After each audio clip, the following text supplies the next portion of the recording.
رسول الله نحمده ونصلي على رسوله الكريم اما بعد فاعوذ بالله من الشيطان الرجيم بسم الله الرحمن الرحيم رب اشرح لي صدري ويسر لي امري واحلل عقدة من لساني يفقهوا قولي اذا سألك عبادي عني فاني قريب اجيب دعوة الداعي اذا دعان فَلْيَسْتَجِيبُوا لِي وَلْيُؤْمِنُوا بِي لَعَلَّهُمْ يَرْشُدُونَ۔ اور جب میرے بندے آپ سے میرے بارے میں سوال کریں تو کہہ دیجئے بے شک میں قریب ہوں، میں پکارنے والے کی پکار کا جواب دیتا ہوں۔ جب وہ مجھے پکارے تو ان کو چاہیے کہ وہ بھی میرا حکم مانیں اور مجھ پر ایمان رکھیں تاکہ وہ ہدایت پا جائیں۔ السلام علیکم ورحمۃ اللہ وبرکاتہ۔ کیا حال ہے سب کا؟ الحمدللہ۔ اللہ سبحانہ تعالیٰ نے کچھ نعمتیں دنیا میں بنائی ہیں اور کچھ نعمتیں آخرت کے لیے رکھی ہیں، لیکن دنیا کی کوئی نعمت آخرت کی نعمت کی طرح نہیں ہے سوائے علم کے، ایمان کے۔ تو ایمان اور علم یہ دو چیزیں ایسی ہیں کہ جو آخرت کی نعمت کے مشابہ ہیں، یعنی انسان کے اندر جب ایمان آتا ہے اور ایمان جاگتا ہے تو دل کو جو حلاوت محسوس ہوتی ہے، جو خوشی محسوس ہوتی ہے، وہ خوشی انسان جنت میں بھی محسوس کرے گا اور اس ایمان کی وجہ سے محسوس کرے گا۔ اور اس کے علاوہ علم حاصل کرنے کے بعد جب انسان کے اندھیرے دور ہوتے ہیں، اس کو روشنی ملتی ہے، اس کے اندر اللہ سبحانہ تعالیٰ کی معرفت بڑھتی ہے، تو اس سے جو دل کو سکون اور قرار آتا ہے، یہ قرار اور یہ چین جنت میں بھی انسان کو نصیب ہوگا۔ علم دل کی زندگی ہے، علم کے بغیر دل مردہ ہے۔ امام ابن قیم کہتے ہیں اللہ سبحانہ تعالیٰ نے دلوں کے لیے علم کو ایسے بنایا جیسے زمین کے لیے بارش بنائی۔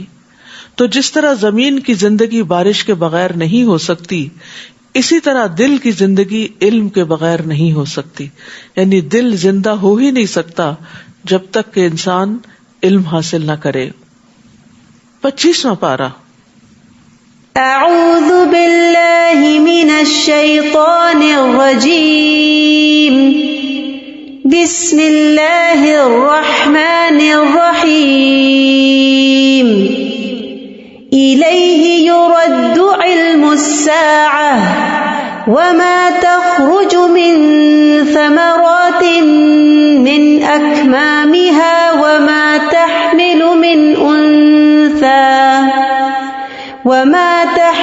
من انثى ولا تضع الا بعلمه ويوم يناديهم اين شركائي قالوا آذناك ما منا من شهيد۔ شروع کرتی ہوں اللہ کے نام سے جو بے انتہا مہربان نہایت رحم فرمانے والا ہے۔ قیامت کا علم اللہ ہی کی طرف لوٹایا جاتا ہے، اور جو بھی پھل اپنے شگوفے سے نکلتا ہے، یا کوئی مادہ جو حاملہ ہوتی ہے یا بچہ پیدا کرتی ہے، تو یہ سب کچھ اللہ کے علم سے ہوتا ہے۔ اور جس دن اللہ ان مشرکوں کو پکار کر پوچھے گا کہ کہاں ہے میرے شریک، تو وہ کہیں گے ہم آپ سے عرض کر چکے کہ آج ہم میں سے کوئی ایسی گواہی دینے والا نہیں، اور اس سے پہلے جنہیں وہ پکارا کرتے تھے ان سے گم ہو جائیں گے، اور وہ یقین کر لیں گے کہ اب ان کے لیے کوئی جائے پناہ نہیں ہے۔ یہاں پر اللہ سبحانہ تعالیٰ کے وسیع علم کا ذکر کیا جا رہا ہے، اور خاص طور پر ان امور کا ذکر کیا جا رہا ہے جن کا علم اللہ تعالیٰ کے ساتھ خاص ہے، جنہیں اس کے سوا کوئی نہیں جانتا، جس میں سب سے پہلے الیہ یرد علم الساعہ، کہ قیامت کا علم اسی کی طرف لوٹایا جاتا ہے، یعنی انبیاء، مرسلین، فرشتے، باقی ساری مخلوق اس بارے میں عاجز ہے اور اپنی بے بسی کا اقرار کرتے ہیں کہ کسی کو بھی یہ علم نہیں کہ قیامت کب آئے گی۔ اسی طرح جو پھل شگوفوں سے نکلتے ہیں، جن میں تمام درختوں کے پھل ہیں، جو شہروں میں ہوں، جنگلوں میں ہوں، آپ کے گھر میں لگے ہوئے ہوں، تو کسی بھی درخت پر کوئی بھی پھل جب لگتا ہے، آج کل وہ اسپراؤٹ نکل رہے ہیں نا، تو کوئی بھی اس میں سے شگوفہ پھوٹتا ہے اور اس میں سے پھر آگے کوئی پھل نکلتا ہے اور پھر وہ پکتا ہے، تو یہ سب کا سب اللہ کے علم سے ہوتا ہے. اسی طرح کوئی مادہ، کوئی فیمیل حاملہ نہیں ہوتی، چاہے بنی آدم میں سے ہو یا حیوانات میں سے ہو، مگر یہ کہ اللہ تعالیٰ کو پتا ہوتا ہے کہ کون کون کہاں پریگننٹ ہو گیا ہے. اور اسی طرح کوئی بچہ نہیں پیدا ہوتا، لیکن یہ کہ اللہ کے علم میں ہوتا ہے.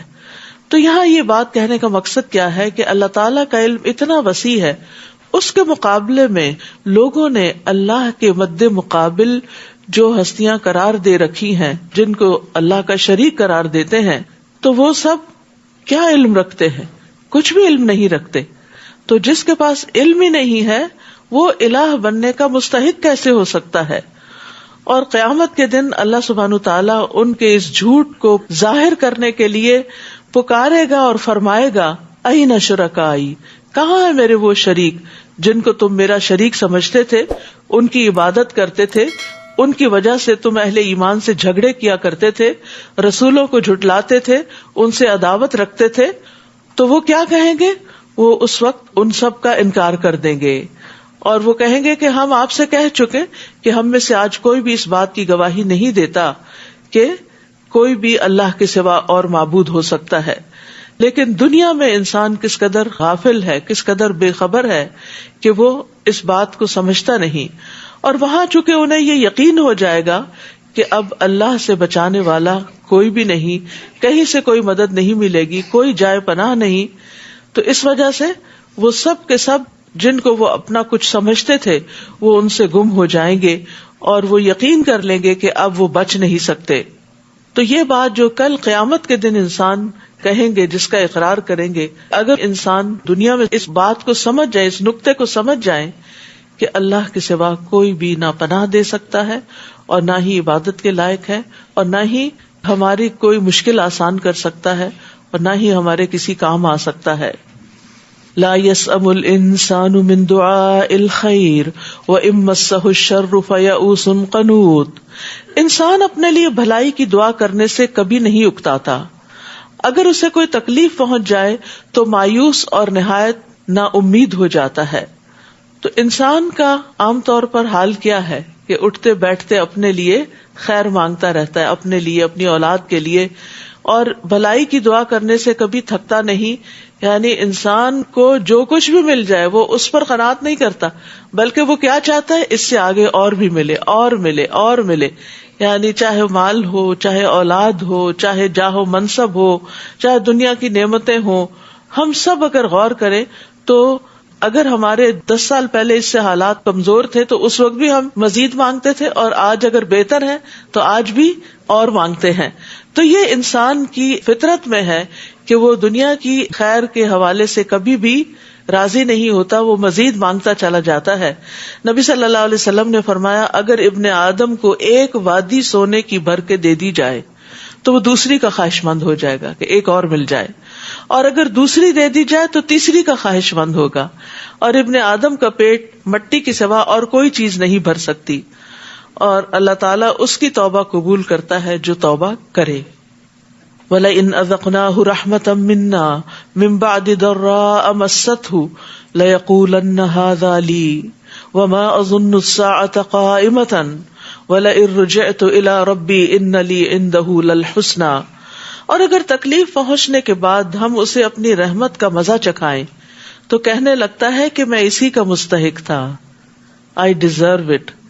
اور میں نہیں سمجھتا کہ کبھی قیامت بھی آئے گی. یعنی دنیا کی رونقوں میں پھر انسان ایسے غافل اور مدہوش ہوتا ہے کہ اپنے انجام کو بھول جاتا ہے. اور اگر مجھے اپنے رب کے پاس جانا ہی پڑا تو وہاں بھی میرے لیے بھلائی ہی ہوگی، یہ اگر یہاں مل گیا تو وہاں کیوں نہیں ملے گا. ہم ایسے کافروں کو ضرور بتا دیں گے کہ وہ کیا کرتے تھے اور انہیں سخت عذاب کا مزہ چکھائیں گے.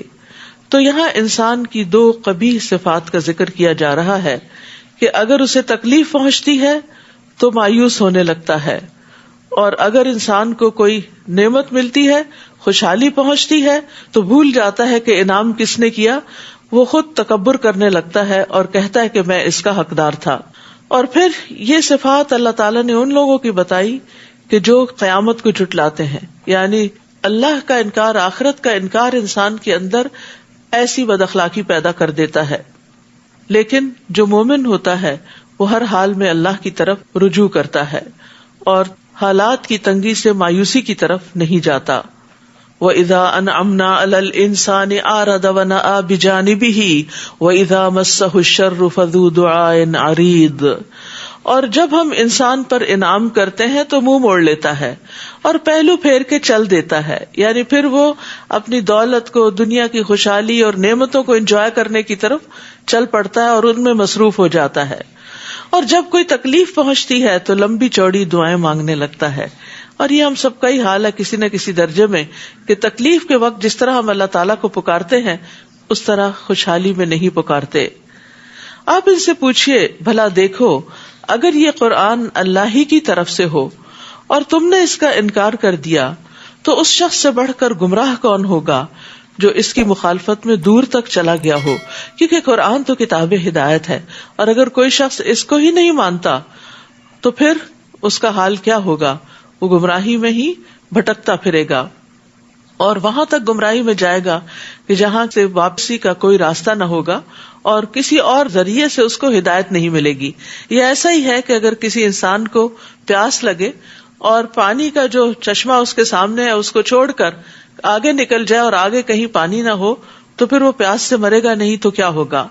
سنریہم آیاتنا فی الآفاق وفی انفسہم، ان قریب ہم انہیں کائنات میں بھی اپنی نشانیاں دکھائیں گے اور ان کے اپنے اندر بھی، یہاں تک کہ ان پر واضح ہو جائے گا کہ یہ قرآن حق ہے. کیا یہ بات کافی نہیں کہ آپ کا رب ہر چیز پر گواہ ہے؟ یعنی اللہ سبحانہ تعالیٰ اپنی وحدانیت کی علامتیں، نشانیاں کائنات میں یعنی آسمانوں کے کناروں پر بھی اور خود انسان کے اپنے وجود کے اندر بھی دکھائے گا کہ یہ سب کچھ خود سے خود نہیں بنا، اس کا بنانے والا کوئی ہے اور وہ رب کریم کی ذات ہے. سن لو یہ لوگ اپنے رب کی ملاقات سے شک میں پڑے ہوئے ہیں، اور یہ بھی سن لو کہ اللہ ہر چیز کا احاطہ کیے ہوئے ہے. یہ جو بات ہے کہ اپنے رب کی ملاقات سے شک میں پڑے ہوئے ہیں، ہم سب بھی اپنے آپ سے پوچھے کہ ہمیں یقین ہے کہ ایک دن اللہ کے سامنے جا کھڑے ہونا ہے، اور کیا ہم اس کے لیے دعائیں بھی کرتے ہیں کہ یا اللہ وہ ملاقات بہت خوشگوار ہو. آپ دیکھیں دنیا میں اگر آپ کو کسی سے پہلی بار ملنا ہو تو آپ کے دل کے اندر کیسے جذبات ہوتے، کیسی کیفیات ہوتی، اور خصوصاً اگر آپ کی کوئی بہت محبوب ہستی ہو یا دنیاوی اعتبار سے اس کا کوئی بہت بڑا درجہ اور مقام ہو تو اس کے لیے بھی ہم تیاری کرتے ہیں اور اس سے پہلے ہم فکر کرتے ہیں اور دعائیں مانگتے ہیں کہ اللہ کرے سب ٹھیک ہو جائے. تو اگر ہمیں اپنے رب سے ملاقات کا یقین ہے تو اس کے لیے ہم کتنی فکر کرتے ہیں کہ وہ ملاقات اچھی ہو اور وہ بہت خوشگوار ہو اور بہت ہمیں محبوب ہو. اس کے لیے دعائیں کرنی چاہیے کہ یا اللہ جب میں آپ سے ملوں تو آپ مجھ سے راضی ہو جائیں اور میں آپ کو دیکھ کر خوش ہو جاؤں، یعنی اس وقت اللہ تعالیٰ ناراض نہ ہو اور ہمارے اندر ایسا خوف نہ ہو کہ ہم مایوس ہو جائیں. لیکن جو شخص ملاقات کا یقین رکھتا ہے پھر وہ اس کے لیے تیاری کرتا ہے، کیونکہ جو ملاقات کی تیاری نہیں کرتا یہ ناسمجھی کی علامت ہے. عمر بن عبدالعزیز ممبر پر چڑھے، پھر اللہ کی حمد و ثنا بیان کی، پھر کہا اما بعد، اے لوگو، میں نے کسی نئے حکم کو جاری کرنے کے لیے تمہیں جمع نہیں کیا، لیکن میں نے اس معاملے میں غور کیا ہے جس کی طرف تم لوٹ کر جانے والے ہو، جس سے تمہاری ملاقات ہونے والی ہے. پھر انہوں نے کہا میں جان چکا ہوں کہ اس حکم کی تصدیق کرنے والا احمق ہے اور اس کی تکذیب کرنے والا ہلاک ہونے والا ہے. بس اتنا کہہ کے ممبر سے اتر گئے. تو ان کا یہ کہنا کہ اس کی تصدیق کرنے والا کہ اللہ سے ملاقات ہوگی وہ احمق ہے، کیا مطلب؟ یعنی جو اس کی تصدیق کرتا ہے پھر اسے چاہیے اس جیسا عمل بھی کرے، اتنی تیاری بھی کرے، یعنی جس درجے کی ہستی سے ملاقات ہے پھر اس طرح کی تیاری بھی مطلوب ہے. لیکن وہ ویسا عمل نہیں کرتا، نہ ہی اس سے ڈرتا ہے، نہ ہی اس کی ہولناکی سے خوف کھاتا ہے، حالانکہ وہ اس کی تصدیق بھی کرتا ہے، اس کے واقع ہونے کا یقین بھی رکھتا ہے. اس کے باوجود اپنے کھیل اور غفلت اور خواہشات اور گناہوں پہ اڑا رہتا ہے، تو اس اعتبار سے وہ احمق ہے. اور لغت میں احمق وہ ہوتا ہے جس کی عقل کمزور ہوتی ہے. تو اس سے کیا پتہ چلتا ہے کہ سمجھدار اور عقل مند لوگ کون ہیں؟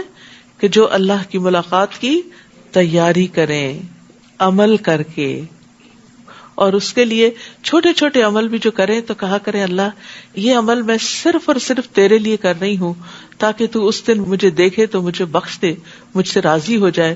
کیونکہ بہت دفعہ ہم نیک کام کرتے بھی ہیں اور کر کے پھر احسان بھی جتاتے ہیں اور کر کے اس کو ضائع بھی کر دیتے ہیں. تو جو شخص اللہ کے لیے کرتا ہے وہ ہر حال میں مطمئن اور راضی ہوتا ہے کہ جس کے لیے میں نے کیا اس نے دیکھ لیا. سورۃ الشورى. بسم اللہ الرحمن الرحیم. حمیم عین سین قاف. كذلك يوحي إليك وإلى الذين من قبلك الله العزيز الحكيم. له ما في السماوات وما في الأرض وهو العلي العظيم. شروع کرتی ہوں اللہ کے نام سے جو بے انتہا مہربان نہایت رحم فرمانے والا ہے. حامیم عین سین قاف. اللہ جو زبردست اور حکمت والا ہے آپ کی طرف اور آپ سے پہلے رسولوں کی طرف اسی طرح وحی کرتا رہا ہے. آسمانوں اور زمین میں جو کچھ ہے سب اسی کا ہے اور وہ نہایت بلند اور عظمت والا ہے. جو کچھ یہ مشرکین کہتے ہیں قریب ہے کہ آسمان اوپر سے پھٹ پڑے اور فرشتے اپنے رب کی حمد کے ساتھ اس کی تسبیح کرتے ہیں اور زمین میں رہنے والوں کے لیے بخشش طلب کرتے رہتے ہیں. سن رکھو اللہ ہی بخشنے والا اور رحم کرنے والا ہے. اور جن لوگوں نے اللہ کے سوا سرپرست بنا رکھے ہیں اللہ ہی ان پر نگران ہے، آپ ان کے ذمہ دار نہیں. اور اسی طرح ہم نے آپ کی طرف یہ قرآن عربی زبان میں نازل کیا تاکہ آپ اہل مکہ اور اس کے گرد و پیش والوں کو ڈرائیں اور انہیں جمع ہونے کے دن سے بھی ڈرائیں جس کے واقع ہونے میں کوئی شک نہیں. اس دن ایک گروہ تو جنت میں جائے گا اور دوسرا دوزخ میں. اگر اللہ چاہتا تو انہیں ایک ہی امت رہنے دیتا، مگر جسے وہ چاہتا ہے اپنی رحمت میں داخل کرتا ہے، اور ظالموں کے لیے نہ کوئی کارساز ہوگا نہ مددگار. کیا ان لوگوں نے اللہ کے سوا دوسروں کو اپنا کارساز بنا رکھا ہے؟ حالانکہ کارساز تو صرف اللہ ہی ہے، یعنی کام بنانے والا، اور وہی مردوں کو زندہ کرے گا اور وہ ہر چیز پر قادر ہے. وَمَا اخْتَلَفْتُمْ فِيهِ مِنْ شَيْءٍ فَحُكْمُهُ إِلَى اللَّهِ. اور جس بات میں بھی تم اختلاف کرتے ہو اس کا فیصلہ کرنا اللہ کا کام ہے.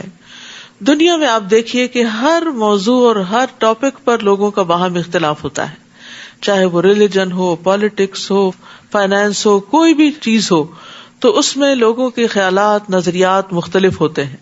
لیکن دین کے معاملے میں جو اختلاف ہے اس کا اصل فیصلہ تو اللہ کرے گا. اس لیے ہمیشہ انسان کے اندر یہ حرص ہونی چاہیے کہ میں صحیح دلیل کو اپنا لوں، کسی قسم کی انا پرستی کا شکار نہ ہوں، کسی طرح کی اپنی خواہش نفس کا شکار نہ ہوں، چونکہ یہ بات میری مرضی کے خلاف جاتی اس لیے اس کو چھوڑ کے کوئی اور رستہ نکالو. اصل فیصلہ اللہ کرے گا کہ صحیح کیا تھا اور کیا نہیں. وہی اللہ میرا رب ہے، میں اسی پر بھروسہ کر چکا اور اسی کی طرف رجوع کرتا ہوں، جو آسمانوں اور زمین کو پیدا کرنے والا ہے، جس نے تمہارے لیے تمہاری اپنی جنس سے بھی جوڑے بنا دیے اور چوپایوں کے بھی اسی طرح. وہ تمہیں زمین میں پھیلاتا ہے، کوئی چیز اس جیسی نہیں. لیس کمثلہ شیء وہو السمیع البصیر. اور وہ سب کچھ سننے والا اور دیکھنے والا ہے. جب ہم یہ کہتے ہیں کہ اس جیسی کوئی چیز ہی نہیں تو پھر اللہ سبحانہ وتعالیٰ کو مخلوق پر قیاس نہیں کرنا چاہیے. اللہ تعالیٰ کے لیے ایسی مثالیں نہیں بیان کرنی چاہیے جو مخلوق کے لیے ہوتی ہیں، کیونکہ اللہ تعالیٰ مخلوق میں سے چاہے انسان ہو، جن ہو، فرشتے ہوں، شجر حجر، کوئی بھی چیز ان میں سے کسی بھی چیز کی طرح نہیں ہے. تو اس لیے اللہ سبحانہ تعالیٰ کا کوئی امیج اس طرح کا نہ قائم کرے کہ جو کسی انسان یا کسی خود ساختہ چیز سے ملتا ہو. جب بھی کوئی چیز ذہن میں آپ کے اللہ تعالیٰ ایسا نہیں ہے، وہ اس سے بہت بلند ہے، بہت عظیم ہے، بہت بہترین ہے، وہ میرے تصور میں نہیں آ سکتا. لیس کمثلہ شیء. اس کا علم، اس کی طاقت، اس کی حیات، اس کی قدرت، اس کی عظمت، اس کی حکمت، ہر چیز جو ہے وہ انسانوں سے اور دنیا میں پائی جانے والی ہر چیز سے بہت بالا ہے. لہ مقالید السماوات والارض آسمانوں اور زمین کی کنجیاں اس کے پاس ہیں، سارے خزانوں کا مالک وہ ہے. جس کو یہ یقین ہو وہ تو مانگتے ہوئے تھکتا ہی نہیں.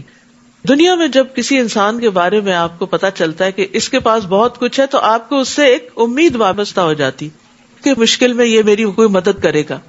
لیکن اصل میں تو ہر خزانے کا مالک، وہ خزانے بھی جو بندوں کے پاس ہیں ان کا بھی اصل مالک اللہ ہے. بندے بھی جب دیتے ہیں جب اللہ کا اذن ہوتا ہے. وہ جس کے لیے چاہتا ہے رزق کشادہ کر دیتا ہے اور جس کے لیے چاہتا ہے کم کر دیتا ہے.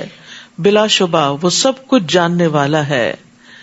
ابو ذر غفاری سے روایت ہے کہ نبی صلی اللہ علیہ وسلم اپنے رب تبارک و تعالی سے روایت کرتے ہیں کہ بے شک اللہ تعالیٰ فرماتا ہے، اور اس کو حدیث قدسی کہا جاتا ہے، اے میرے بندو تم سب گمراہ ہو سوائے اس کے جسے میں ہدایت دوں، بس تم مجھ سے ہدایت مانگو میں تمہیں ہدایت دوں گا. اے میرے بندو تم سب بھوکے ہو سوائے اس کے جسے میں کھلاؤں، تو تم مجھ سے کھانا مانگو میں تمہیں کھلاؤں گا. اے میرے بندو تم سب برہنہ ہو سوائے اس کے جسے میں لباس پہناؤں، تو تم مجھ سے لباس مانگو میں تمہیں لباس پہناؤں گا. اے میرے بندو تم سب دن رات گناہ کرتے ہو اور میں سارے گناہوں کو بخشتا ہوں، تو تم مجھ سے بخشش مانگو میں تمہیں بخش دوں گا. اے میرے بندو اگر تمہارے اولین و آخرین جن و انس ایک صاف چٹیل میدان میں کھڑے ہو کر مجھ سے مانگنے لگے اور میں ہر ایک کو جو وہ مجھ سے مانگے عطا کر دوں، تو پھر بھی میرے خزانوں میں کمی نہیں ہوگی مگر جتنی سمندر میں سوئی ڈال کر پانی نکالنے سے کمی آتی ہے. تو کیا کمی ہوتی؟ نتھنگ. سوئی کے ساتھ کیا لگتا ہے؟ تو اس سے کیا پتا چلتا ہے کہ چاہے مادی خزانے ہوں یا ہدایت کے ہوں یا اور ضروریات پوری کرنے کے لیے انسان جن چیزوں کا محتاج ہے، ہر چیز اللہ کے پاس ہے. اس لیے ہر چیز اسی سے مانگنی چاہیے، پہلا خیال اسی کا آنا چاہیے. صحابہ کرام کے جوتے کا تسمہ بھی ٹوٹتا تھا تو اللہ سے مانگتے تھے. جب اللہ سے ہم مانگ لیتے ہیں تو وہ کسی بندے کے دل میں خیال ڈال دیتا ہے نا کہ چاہو اس بندے کی مدد کرو، اور اس طرح ضروریات پوری ہو جاتی ہیں. لیکن بندہ جب بندوں سے مانگتا ہے تو ذلیل و خوار ہوتا ہے، ان کی نگاہوں میں گر جاتا ہے، اور جب اللہ سے مانگتا ہے تو عزت پاتا ہے، اللہ کی محبت پاتا ہے.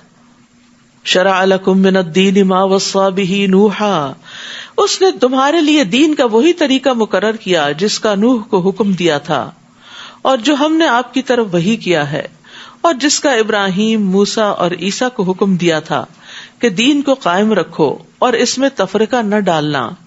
آپ ان مشرکین کو جس بات کی دعوت دیتے ہیں وہ ان پر گناہ گزرتی ہے.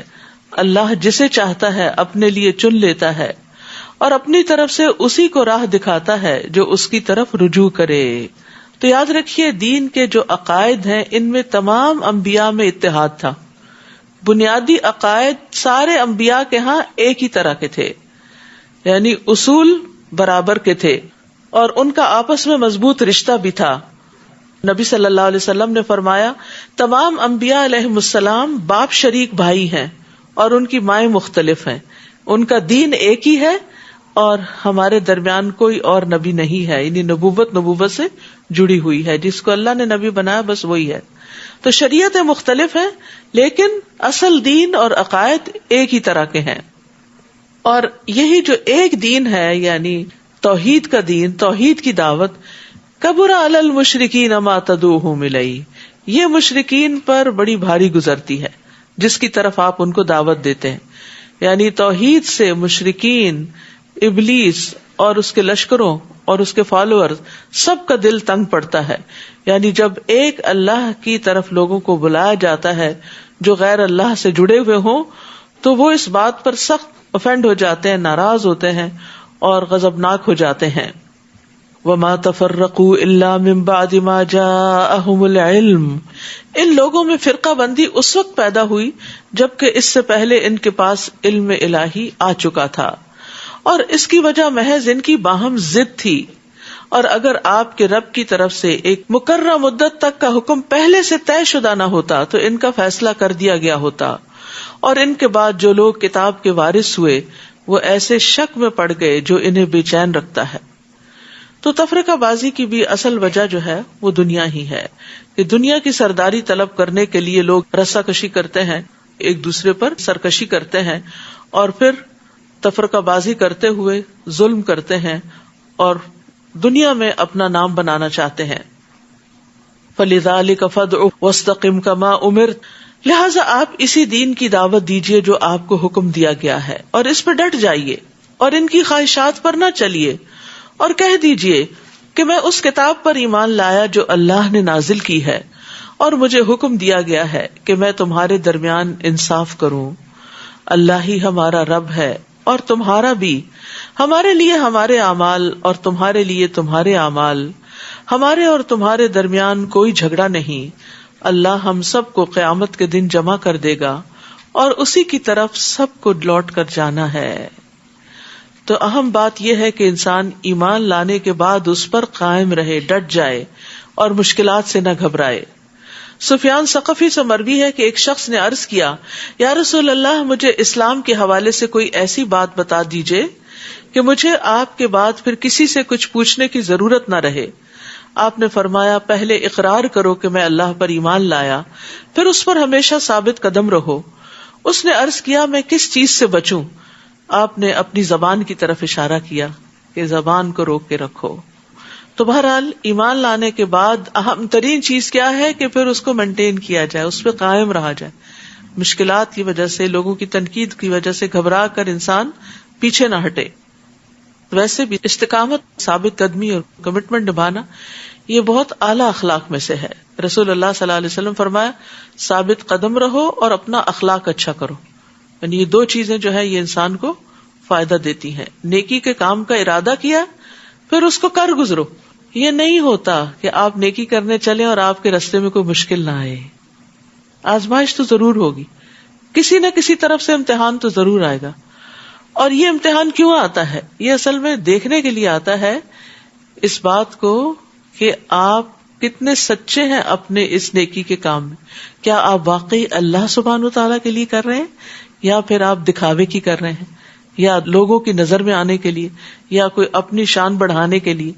کیونکہ جو شخص اللہ کے لیے کام کرتا ہے اس کی راہ میں کوئی چیز پھر حائل نہیں ہوتی، وہ چلتا چلا جاتا ہے اور اس راستے پر مرتے دم تک قائم رہتا ہے۔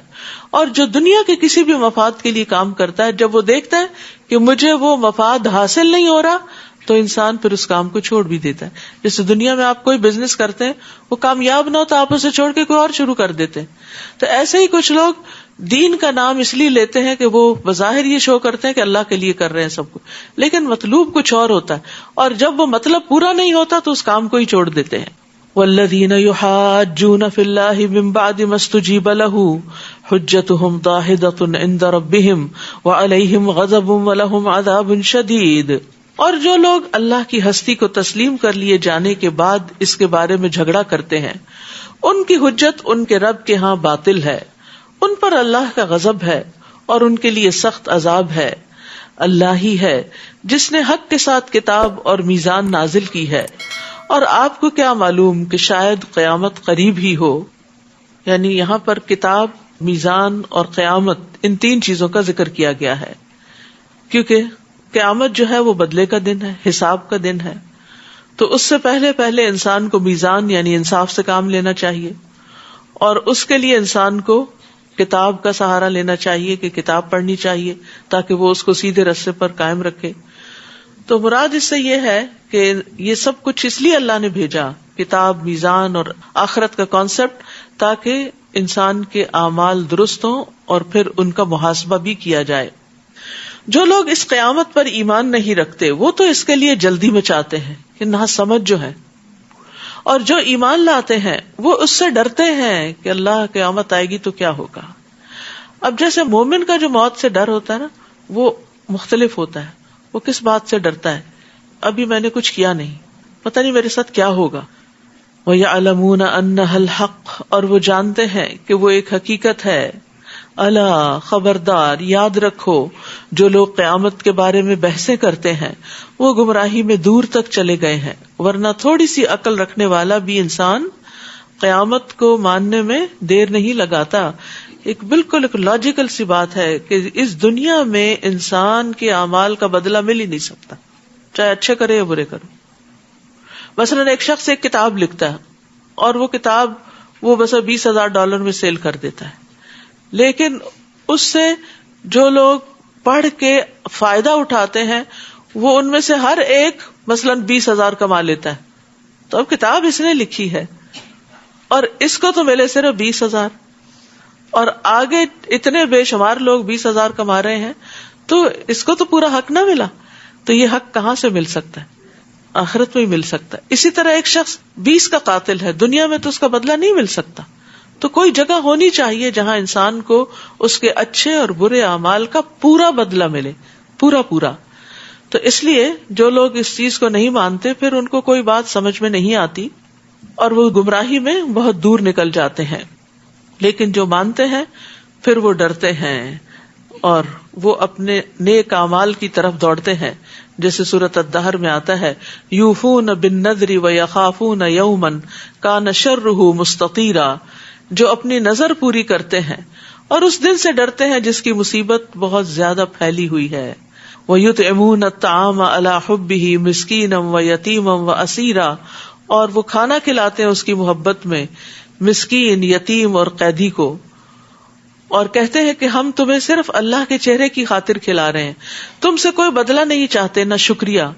یقیناً ہم اپنے رب سے اس دن سے ڈرتے ہیں جو بہت منہ بنانے والا، سخت تیوری چڑھانے والا دن ہے، یعنی بہت سخت دن ہے. تو جو مومن ہوتا ہے وہ آخرت کے قائم ہونے سے اور حساب کتاب سے ڈرتا ہے، اور جو آج ڈرتا ہے کل اس کو امن ملے گا. اللہ عز و جل نے فرمایا، میری عزت کی قسم مجھے، میں اپنے بندے پر 2 امن اور 2 خوف جمع نہیں کرتا. اگر میرا بندہ دنیا میں مجھ سے امن میں رہا تو اس دن خوف میں مبتلا کروں گا جس دن اپنے بندوں کو جمع کروں گا، اور اگر وہ دنیا میں مجھ سے ڈر گیا تو لوگوں کے جمع ہونے کے دن میں اسے امن عطا کروں گا. یعنی ایمان کا تقاضا یہ ہے کہ ہم سب کے اندر امید کے ساتھ ساتھ خوف بھی ہو، اور ہم سب کو قیامت کے دن کی رسوائی سے بچنے کی دعا بھی کرنی چاہیے. اللہم لا تخزنی یوم القیامہ، اللہ مجھے قیامت کے دن رسوا نہ کرنا. دنیا میں بھی انسان کو اپنی رسوائی کا بڑا ڈر ہوتا ہے، لیکن دنیا میں تو انسان کے جاننے والے چند محدود ہی ہوتے ہیں. ہوئی بھی کوئی رسوائی، کوئی بے عزتی ہوئی بھی تو چند لوگوں میں ہوگی، لیکن اس دن کی رسوائی تو پورے انسانوں کے سامنے ہوگی. اسی طرح قیامت کے دن کی تنگی سے بھی بچنے کی دعا کرنی چاہیے.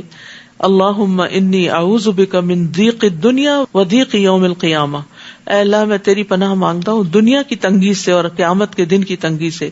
جن لوگوں کو جیسے تنگ جگہوں پہ جانے کا ایک فوبیا سا ہوتا ہے نا، ان کو بھی یہ دعا پڑھنی چاہیے تاکہ ان کی گھبراہٹ دور ہو. اللہ لطیف بعبادہ یرزق من یشاء وہو القوی العزیز، اللہ بندوں پر بہت مہربان ہے، جسے جتنا چاہتا ہے رزق دیتا ہے، اور وہ طاقتور اور زبردست ہے. اللہ اللطیف ہے، اللہ اپنے بندوں پر بہت مہربان ہے. لیکن مہربانیوں کے انداز کیا ہے؟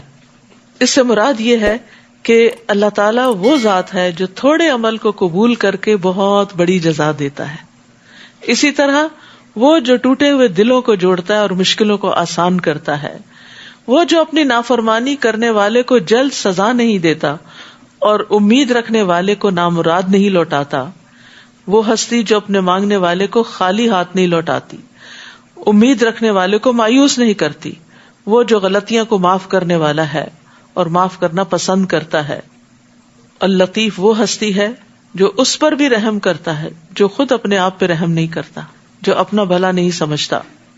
اور پھر وہو القوی العزیز، اور وہ قوت والا ہے، غلبے والا ہے. یعنی اللہ سبحانہ تعالی قوی اور عزیز ہونے کے باوجود اللطیف بھی ہے. یعنی جس کے اندر عموماً قوت ہوتی ہے یا غلبہ ہوتا ہے وہ مہربان نہیں زیادہ ہوتا، اس کے اندر کچھ سختی آ جاتی کیونکہ وہ اپنی اتھارٹی کو ایگزیکیوٹ کرنا چاہتا ہے. لیکن اللہ سبحانہ تعالی بندوں پر انتہائی مہربان ہے اور ہر چیز پر قوت رکھتا ہے. من کان یرید حرث الآخرۃ نزد لہ فی حرثہ، جو شخص آخرت کی کھیتی چاہتا ہے ہم اس کی کھیتی بڑھا دیتے ہیں، اور جو دنیا کی کھیتی چاہتا ہے اسے اس میں سے کچھ دے دیتے ہیں، اور آخرت میں اس کا کوئی حصہ نہ ہوگا.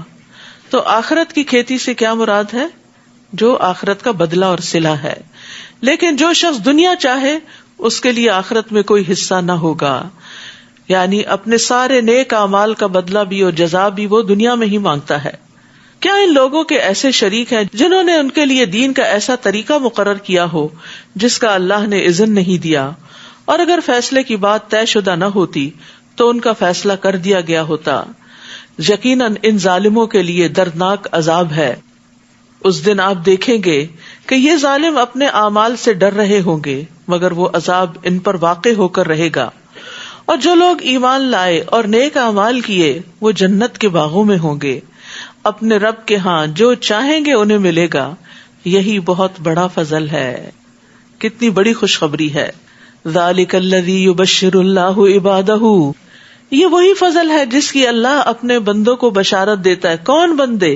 الذین آمنوا وعملوا الصالحات، جو ایمان لائے اور نیک عمل کرتے ہیں۔ تو ہمیں فکر ہونی چاہیے نیک اعمال کے کرنے کی، اور جو نیک عمل پتہ چلتا جائے اس پر عمل کرتے چلے جائیں۔ آپ ان سے کہیے کہ میں اس کام پر تم سے کوئی اجر نہیں مانگتا، البتہ قرابت کی محبت ضرور چاہتا ہوں، اور جو کوئی نیکی کمائے گا ہم اس کے لیے اس میں خوبی کا اضافہ کر دیں گے، بلا شبہ اللہ معاف کرنے والا اور قدردان ہے۔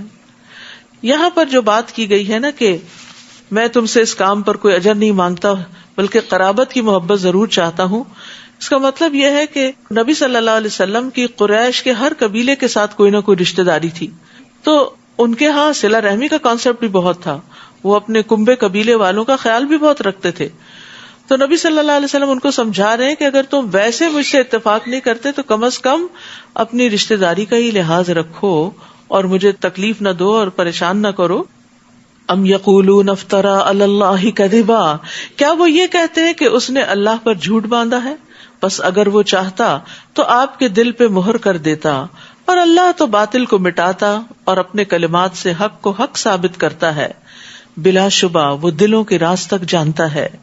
وَهُوَ الَّذِي يَقْبَلُ التَّوْبَةَ عَنْ عِبَادِهِ وَيَعْفُو عَنِ السَّيِّئَاتِ وَيَعْلَمُ مَا تَفْعَلُونَ، اور وہی تو ہے جو اپنے بندوں کی توبہ قبول کرتا ہے اور ان کی برائیوں کو معاف کر دیتا ہے، اور جو کچھ تم کرتے ہو وہ اسے جانتا ہے۔ تو یہاں اللہ سبحانہ تعالیٰ کی ایک اور خوبصورت صفت بیان کی گئی ہے کہ وہ اپنے بندوں پر نرمی اور مہربانی کرنے والا ہے، ان کی غلطیوں کو معاف کر دیتا ہے۔ واللہ یعدکم مغفرۃ منہ وفضلا، اور اللہ اپنی طرف سے بڑی بخشش اور فضل کا وعدہ کرتا ہے۔ واللہ واسع علیم، اور اللہ وسعت والا سب کچھ جاننے والا ہے۔ اللہ اپنے بندوں کی توبہ سے خوش ہوتا ہے اور بار بار گناہوں کے باوجود اللہ تعالیٰ معاف کر دیتا ہے، اور پھر یہاں تک کہ اللہ تعالیٰ برائیوں سے درگزر کر کے ان کو نیکیوں میں بدل دیتا ہے۔ اتنا مہربان اور کون ہوگا؟ اور اس سلسلے میں ایک بڑی خوبصورت روایت ملتی ہے۔ ابو طویل کہتے ہیں کہ وہ نبی صلی اللہ علیہ وسلم کے پاس آئے اور کہا، ایسے آدمی کے بارے میں آپ کا کیا خیال ہے جس نے سارے گناہوں کا ارتکاب کیا ہو، کوئی گناہ چھوڑا ہی نہ ہو، اور اس سلسلے میں اس نے اپنی چھوٹی بڑی ہر خواہش پوری کر لی ہو، کیا اس کے لیے بھی کوئی توبہ ہے؟ آپ نے فرمایا، کیا تم مسلمان ہو گئے ہو؟ اس نے کہا، اشہد ان لا الہ الا اللہ وانک رسول اللہ۔ آپ نے فرمایا، تم عمل صالح کرتے رہو اور برائیوں کو چھوڑ دو، اللہ تمہارے سارے گناہوں کو نیکیوں میں بدل دے گا۔ یعنی اسلام سے پہلے جو تم نے گناہ کیے تھے وہ بھی نیکیاں بن جائیں گے۔ اس نے کہا، میرے سارے دھوکے اور بدکاریاں بھی؟ پشیمان تھا نا، یہی ندامت ہوتی ہے، اور اس بات کو ایکسپٹ کرنا کہ میں غلط کر رہا تھا۔ آپ نے فرمایا، ہاں۔ پھر اس شخص نے اللہ اکبر کہا، اور جب تک وہ نظروں سے اوجھل نہ ہو گیا مسلسل تکبیر پڑھتا رہا کہ اللہ بہت بڑا ہے۔ تو بات یہ ہے کہ اللہ یہ دیکھتا ہے کہ آپ کی توبہ سچی کتنی ہے اور آپ اپنے گناہوں پہ شرمندہ کتنے ہیں، کیونکہ دو طرح کی توبہ ہوتی ہے نا، ایک سچے لوگوں کی توبہ ہوتی ہے اور ایک جھوٹے لوگوں کی ہوتی ہے۔ سچی توبہ یہ ہوتی ہے کہ انسان پھر ان گناہوں سے نفرت کرتا، ان کی طرف پلٹ کے نہیں جاتا اور جانا بھی نہیں چاہتا، اور یہ کہتا ہے میں نے غلط کیا، ان گناہوں پہ اس کو ندامت ہوتی ہے، وہ روتا ہے۔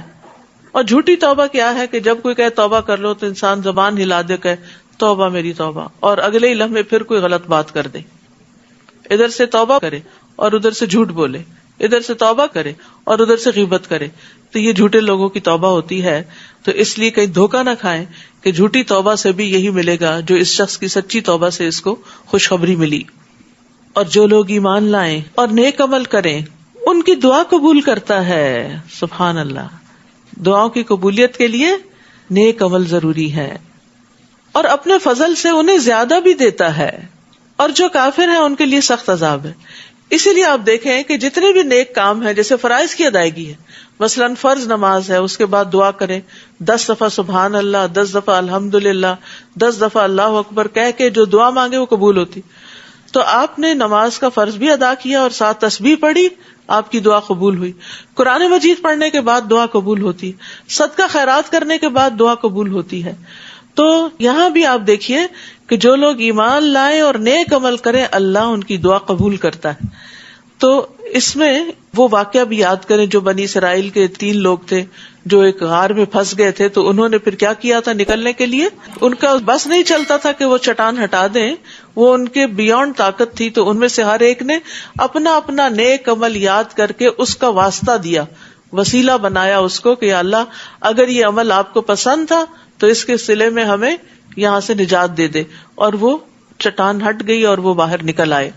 تو اس لیے یہ بھی اصول یاد رکھنے کا ہے، اور جب کبھی کوئی دعا کوئی بات پوری نہ ہو تو کثرت سے استغفار کریں، درود شریف پڑھیں، دعائیں کرتے رہیں، اللہ تعالیٰ ضرور سننے والا ہے، بس مایوس نہ ہو۔ اور قبولیت یا تو فوراً ہو جاتی یا آخرت کے لیے رکھ دی جاتی یا اس سے بہتر کوئی چیز دے دی جاتی۔ ہم مانگ کچھ رہے ہوتے ہیں، ہمیں کچھ اور مل جاتا ہے جو ہمیں اس سے بھی زیادہ بہتر کام آنے والا ہوتا ہے۔ اور پھر یہاں یہ بھی خوشخبری دی گئی کہ اپنے فضل سے اور زیادہ بھی دیتا ہے، یعنی اللہ بندے کو صرف اتنا نہیں دیتا جتنی وہ دعا مانگ رہا ہوتا ہے، وہ تو اس سے بھی زیادہ دیتا۔ آپ دیکھیے ہمارے پاس آج تک جو کچھ ہے یا جو کچھ ہم استعمال کر چکے ہیں، یہ سب کچھ ہم نے مانگا تھا؟ زیادہ تر تو وہ ہے جو بن مانگے ملا ہے۔ تو اللہ تو بن مانگے بھی دیتا ہے اور یہ اس کا فضل ہوتا ہے، لیکن اللہ تعالیٰ ایک لمٹ تک ہی سب کو دیتا ہے۔ کیوں؟ اس کی وجہ آگے بتا دی گئی۔ اور اگر اللہ اپنے سب بندوں کو وافر رزق عطا کر دیتا تو وہ زمین میں سرکشی کرتے، یعنی بعض اوقات ہم بہت بڑا کچھ مانگ رہے ہوتے ہیں، اللہ تعالیٰ ہمیں نہیں دیتا کیونکہ ہم وہ سنبھال نہیں سکتے، یا اس کو پا کے ہماری عاقبت خراب ہو سکتی، تو اللہ فضل فرماتا نا، اس لیے روک دیتا ہے ہم سے، مگر وہ ایک اندازے سے جتنا رزق چاہتا ہے نازل کرتا ہے، اس کا اپنا ایک اندازہ ہوتا ہے۔ یقیناً وہ اپنے بندوں سے باخبر ہے، انہیں دیکھ رہا ہے۔ تو رزق تنگ ہو یا کشادہ، یہ اللہ کی حکمت پر مبنی ہوتا ہے، یعنی اللہ بندے کی حالت کو جانتا ہے کہ اگر اس پہ رزق فراخ کر دیا میں نے تو یہ کس خرابی میں مبتلا ہو جائے گا۔ اور اسی طرح بعض اوقات بندے کی اصلاح کے لیے، اس کو ڈسپلن کرنے کے لیے اس سے دنیا کو لپیٹ دیتا ہے۔ تو رزق کی تنگی نہ ذلت کا سبب ہے اور نہ رزق کی فراخی فضیلت کا سبب ہے۔ فضیلت کا سبب تو تقویٰ ہے کہ کون اللہ سے کتنا ڈرتا ہے، کون گناہوں سے کتنا بچتا ہے۔ اور وہی تو ہے جو لوگوں کے مایوس ہو جانے کے بعد بارش برساتا ہے اور اپنی رحمت عام کر دیتا ہے، اور وہی کارساز ہے، حمد کے لائق ہے۔ اور اس کی نشانیوں میں ایک نشانی اس کا آسمانوں، زمین اور ان جانداروں کا پیدا کرنا ہے جو اس نے ان میں پھیلا دیے ہیں، اور وہی جب چاہے انہیں اکٹھا کر لینے پر بھی قادر ہے۔ اور تمہیں جو مصیبت بھی آتی ہے تمہارے اپنے ہی ہاتھوں کی کمائی کے سبب آتی ہے، اور وہ تمہارے بہت سے گناہوں سے درگزر بھی کر جاتا ہے۔ یہ بھی یاد رکھنے کی بات ہے کہ تمہیں جو مصیبت آتی ہے تمہاری اپنی غلطیوں کی وجہ سے آتی ہے، اور نہ تم اسے زمین میں عاجز کر سکتے ہو کہ تمہیں سزا نہ دے سکے، اور اللہ کے سوا نہ تمہارا کوئی کارساز ہے نہ مددگار۔ اور اس کی نشانیوں میں سے وہ کشتیاں ہیں جو سمندر میں پہاڑوں کی طرح نظر آتی ہیں، اگر وہ چاہے تو ہوا کو ساکن کر دے اور وہ کشتیاں سطح سمندر پر کھڑی کی کھڑی رہ جائیں۔ اس میں بھی ہر صبر کرنے والے اور شکر گزار کے لیے کئی نشانیاں ہیں۔ تو خوف میں صبر اور نجات میں شکر ادا کرنا، یا ان کے برے اعمال کے سبب کشتیوں کو تباہ کر دے اور وہ بہت سے لوگوں کو معافی کر دیتا ہے، یعنی ان کے گناہوں کے باوجود ان کی کشتیوں کو ڈبوتا نہیں۔ اور ان لوگوں کو جو ہماری آیات میں جھگڑا کرتے ہیں یہ معلوم ہو جائے کہ ان کے لیے کوئی پناہ کی جگہ نہیں۔ فما اوتیتم من شیء فمتاع الحیاۃ الدنیا وما عند اللہ خیر وابقى للذین آمنوا وعلی ربہم یتوکلون۔ تمہیں جو کچھ بھی دیا گیا ہے وہ دنیا کی زندگی کا سر و سامان ہے، اور جو کچھ اللہ کے ہاں ہے وہ بہتر اور باقی رہنے والا ہے، وہ ان لوگوں کے لیے ہے جو ایمان لائے اور اپنے رب پر بھروسہ کرتے ہیں۔ یعنی تم نے کچھ دعائیں مانگی وہ آخرت کے لیے جمع ہو گئی، وہ زیادہ بہترین صلے کے طور پر ملے گی. اور وہ جو بڑے بڑے گناہوں اور بے حیائی کے کاموں سے بچتے ہیں اور جب انہیں غصہ آ جائے تو معاف کر دیتے ہیں. غصہ آئے تو معاف کر دیتے ہیں. تو گناہ کیا ہوتا ہے؟ یہاں گناہ اور فواحش اور غضب کی بات کی گئی ہے اور بڑے گناہ. رسول اللہ صلی اللہ علیہ وسلم نے فرمایا گناہ وہ ہے جو تمہارے دل میں کھٹکے اور تم لوگوں کا اس پہ مطلع ہونا پسند نہ کرو، یعنی جو چیز تم لوگوں سے چھپانے لگ جاؤ. اور پھر بڑے گناہوں کی یہاں بات کی گئی، لیکن چھوٹے چھوٹے گناہ بھی کٹھے ہو جائے تو انسان کو ہلاک کر دیتے ہیں. انس کہتے ہیں تم ایسے ایسے عمل کرتے ہو جو تمہاری نظر میں بال سے زیادہ باریک ہیں، تم ان کو حقیر سمجھتے ہو، اور ہم لوگ نبی صلی اللہ علیہ وسلم کے زمانے میں ان گناہوں کو ہلاک کر دینے والا سمجھتے تھے. تو اس لیے انسان کو ہر گناہ سے بچنے کی دعا کرنی چاہیے، خصوصاً فواحش سے. اور پھر غصے کے وقت معاف کر دیتے، یہ بہت بڑی کوالٹی ہے، یہ ہر شخص کے بس کی بات نہیں. سب سے پہلی بات تو یہ کہ انسان کو ہر چھوٹی بڑی بات پہ غصہ کرنا ہی نہیں چاہیے، کیونکہ ایسا کرنا اپنے آپ کو نقصان دینا ہے. اور جو شخص غصہ نہ کرے وہ اللہ سبحانہ وتعالیٰ کے غضب سے بچ جاتا ہے. ایک شخص نے پوچھا اللہ کے رسول مجھے اللہ کے غضب سے کون سی چیز بچا سکتی ہے کہ اللہ مجھ پہ ناراض نہ ہو؟ آپ نے فرمایا تم غصہ نہ کرو، تم دوسروں پہ غصہ نہ کرو، اللہ تعالیٰ تم پہ غصہ نہیں کریں گے. اور یاد رکھیے غصہ سارے شر جمع کر دیتا ہے. ایک شخص نے عرض کیا اللہ کے رسول مجھے کوئی نصیحت کیجیے. آپ نے فرمایا غصہ نہ کیا کرو. وہ شخص کہتا ہے کہ میں نے آپ کے فرمان پہ غور کیا تو جان لیا کہ غصہ ہر قسم کے شر کو جمع کرتا ہے. یعنی جب غصہ آتا ہے تو بدگمانی بھی ہوتی ہے، انسان برا بھلا بھی دوسروں کو کہتا ہے، ناراض بھی ہوتا ہے، لڑائی ڈال دیتا ہے، جھگڑے فساد اور بعض اوقات قتل و غارت تک بھی نوبت غصے کی وجہ سے پہنچتی ہے. والذین استجابوا لربہم واقاموا الصلاۃ، وہ جو اپنے رب کا حکم مانتے ہیں اور نماز قائم کرتے ہیں اور ان کے کام باہمی مشورے سے طے پاتے ہیں اور جو رزق ہم نے انہیں دیا ہے اس میں سے خرچ کرتے ہیں. تو یہاں پر مشورے کی اہمیت پتہ چلتی ہے کہ اللہ سبحانہ وتعالیٰ اہل ایمان کی صفات میں سے ایک صفت یہ بتاتے ہیں کہ وہ باہم مشورہ کرتے ہیں.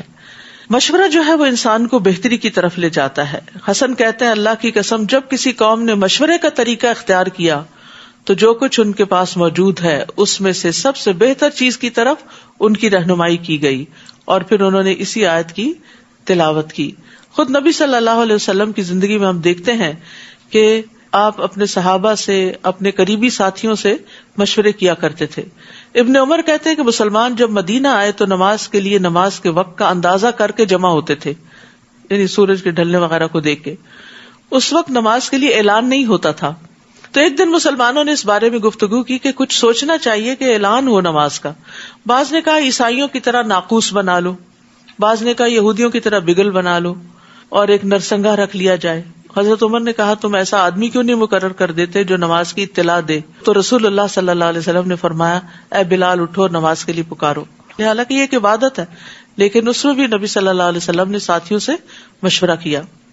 اور پھر اس میں ایک بہت بڑا فائدہ یہ ہوتا ہے کہ جو لوگ مشورے میں شریک ہوتے ہیں وہ اپنے آپ کو اہم سمجھتے ہیں کہ ہمیں امپورٹنس دی گئی ہے، اور یہ چیز ٹیم کو مضبوط کرتی ہے. اسی طرح جتنے لوگ مشورہ دینے میں شامل ہوتے ہیں ان کے اندر ایک مضبوط احساس ذمہ داری پیدا ہو جاتا ہے کہ ہمیں اس کام کو اب مل کے نبھانا بھی ہے. لوگوں کے اندر ایک موٹیویشن کا لیول آتا ہے. اور گروپ کے اندر جو تجربہ کار لوگ ہوتے ہیں ان کے مشورے سے کوئی بہتر فیصلہ ہوتا ہے. اور پھر یہ ہے کہ باہمی موافقت بھی بڑھتی ہے اور ایک دوسرے سے انڈرسٹینڈنگ بڑھتی ہے، ایک دوسرے کا نقطہ نظر پتہ چلتا ہے، اور سب کا مشورہ لینے کے بعد جو فیصلہ کیا جاتا ہے وہ زیادہ بہتر فیصلہ ہوتا ہے. اور جب ان پر زیادتی ہوتی ہے تو وہ بدلہ لے لیتے ہیں، اور برائی کا بدلہ ویسی ہی برائی ہے. پھر جو کوئی معاف کر دے اور صلح کر لے تو اس کا اجر اللہ کے ذمہ ہے، وہ ظالموں کو قطعاً پسند نہیں کرتا. اور جو شخص ظلم ہونے کے بعد بدلہ لے لے تو اس پر کوئی الزام نہیں ہے. ظالموں سے درگزر کرنا انتقام لینے سے افضل ہے، کیونکہ معاف کرنا اللہ تعالیٰ کی محبوب صفت ہے. انک عفو تحب العفو فاعف عنی، اللہ تو معاف کرنے والا ہے، معافی کو پسند کرتا ہے تو مجھے معاف کر دے. نبی صلی اللہ علیہ وسلم اپنی ذات کے لیے کسی سے انتقام نہیں لیتے تھے، لیکن اگر کوئی اللہ کی حد ٹوٹتی تھی تو وہاں پر آپ انتقام لیتے تھے. تو اس کا مطلب یہ ہے کہ اگر کوئی چیز پرسنل آپ کو نقصان دے رہی ہے تو اس پہ آپ معاف کر سکتے ہیں، لیکن اگر کوئی اجتماعیت کو نقصان دے رہی ہے تو آپ ڈسپلن بھی کر سکتے ہیں. تو معاف کرنے سے بڑا فائدہ کیا ہوتا ہے؟ اللہ تعالیٰ معاف کر دیتا ہے. نبی صلی اللہ علیہ وسلم نے ممبر پر فرمایا، رحم کرو تم پہ رحم کیا جائے گا، تم معاف کر دو اللہ تمہیں معاف کر دے گا. انما السبیل علی الذین یظلمون الناس، الزام تو ان لوگوں پر ہے جو لوگوں پر ظلم کرتے ہیں اور زمین میں ناحق زیادتی کرتے ہیں، ایسے ہی لوگوں کے لیے دردناک عذاب ہے. یعنی ظالم جو ہے وہ عذاب کا پھر مستحق بن جاتا ہے. اگرچہ دنیا میں لوگ اس کو معاف کر دیں یا بدلہ نہ بھی لے، لیکن قیامت کے دن اس کی پکڑ ہوگی. اور جو شخص صبر کرے اور معاف کر دے تو یہ بڑی ہمت کا کام ہے. یعنی صبر کرنا اور زیادتی کرنے والوں سے درگزر کرنا بہت بڑے حوصلے کی بات ہے، بڑے لوگوں کا کام ہے. یہ چھوٹے دل والوں اور چھوٹوں کا کام نہیں ہے. اور جسے اللہ گمراہ کر دے تو اس کے بعد اس کا کوئی کارساز نہیں. اور آپ ظالموں کو دیکھیں گے کہ جب وہ عذاب دیکھیں گے تو کہیں گے کہ کیا واپس پلٹنے کی بھی کوئی راہ ہے. اور آپ دیکھیں گے کہ جب انہیں اس دوزخ پر پیش کیا جائے گا تو ذلت کے مارے جھکے ہوئے چھپی ہوئی نگاہوں سے دیکھ رہے ہوں گے. اور جو لوگ ایمان لائے تھے وہ کہیں گے کہ اصل میں خسارہ اٹھانے والے وہ لوگ ہیں جنہوں نے قیامت کے دن اپنے آپ کو اور اپنے گھر والوں کو خسارے میں رکھا. سن لو ظالم لوگ دائمی عذاب میں رہیں گے. تو اصل نقصان کیا ہے کہ انسان خود کو بھی اور اپنے اہل و عیال کو بھی قیامت کے دن خسارے میں مبتلا کر دے. اور ان کے کوئی حمایتی نہ ہوں گے جو اللہ کے مقابلے میں ان کی مدد کریں. اور جسے اللہ گمراہ کر دے اس کے لیے بچاؤ کی کوئی راہ نہیں.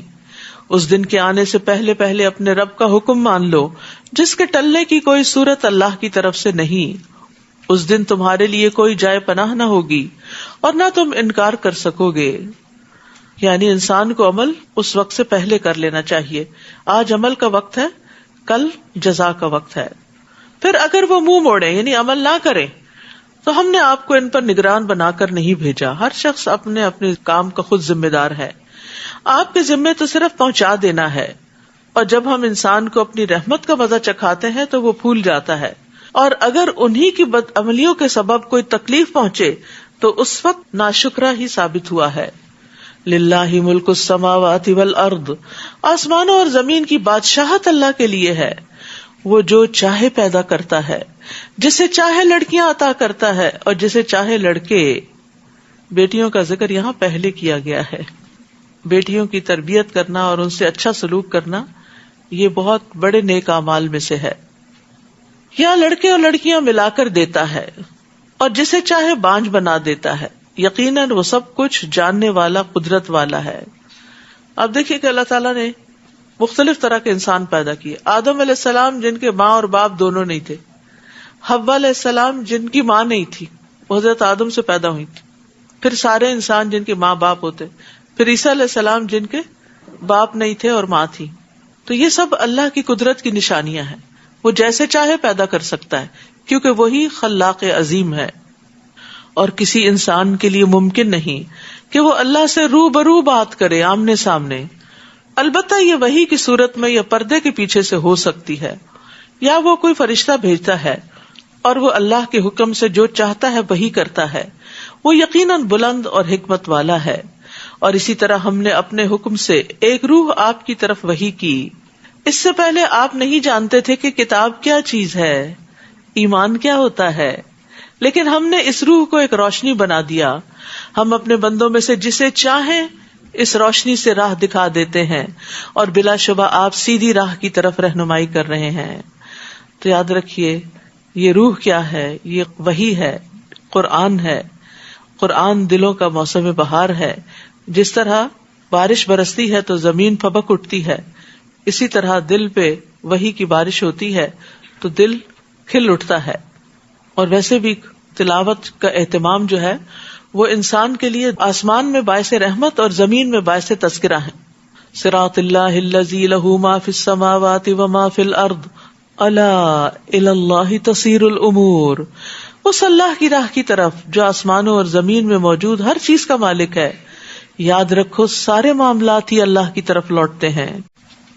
سورۃ الزخرف بسم اللہ الرحمن الرحیم حامیم والکتاب المبین انا جعلناه قرآنا عربیا لعلکم تعقلون وَإِنَّهُ فِي أُمِّ الْكِتَابِ لَدَيْنَا لَعَلِيٌّ حَكِيمٌ۔ شروع کرتی ہوں اللہ کے نام سے جو بے انتہا مہربان نہایت رحم فرمانے والا ہے۔ حامیم، اس واضح کتاب کی قسم کہ ہم نے اسے عربی زبان کا قرآن بنایا تاکہ تم اس کو سمجھ سکو، یعنی عربی زبان میں ہی یہ قوت تھی کہ وہ اس کے مفہوم کو ادا کر سکے، کوئی اور زبان اس قابل نہ تھی۔ بلا شبہ یہ قرآن ام الکتاب لوح محفوظ میں درج ہے، جو ہمارے پاس بڑی بلند مرتبہ اور حکمت والی کتاب ہے۔ تو کیا ہم تمہیں درگزر کرتے ہوئے تمہاری طرف یہ ذکر بھیجنا چھوڑ دیں، صرف اس لیے کہ تم حد سے بڑھے ہوئے لوگ ہو؟ اور ہم نے پہلی قوموں میں بھی کتنے ہی رسول بھیجے، اور جب بھی ان کے پاس کوئی نبی آیا تو انہوں نے اس کا مذاق ہی اڑایا، تو ہم نے انہیں ہلاک کر دیا، حالانکہ وہ ان سے زیادہ طاقتور تھے، اور پہلے لوگوں میں ایسی کئی مثالیں گزر چکی ہیں۔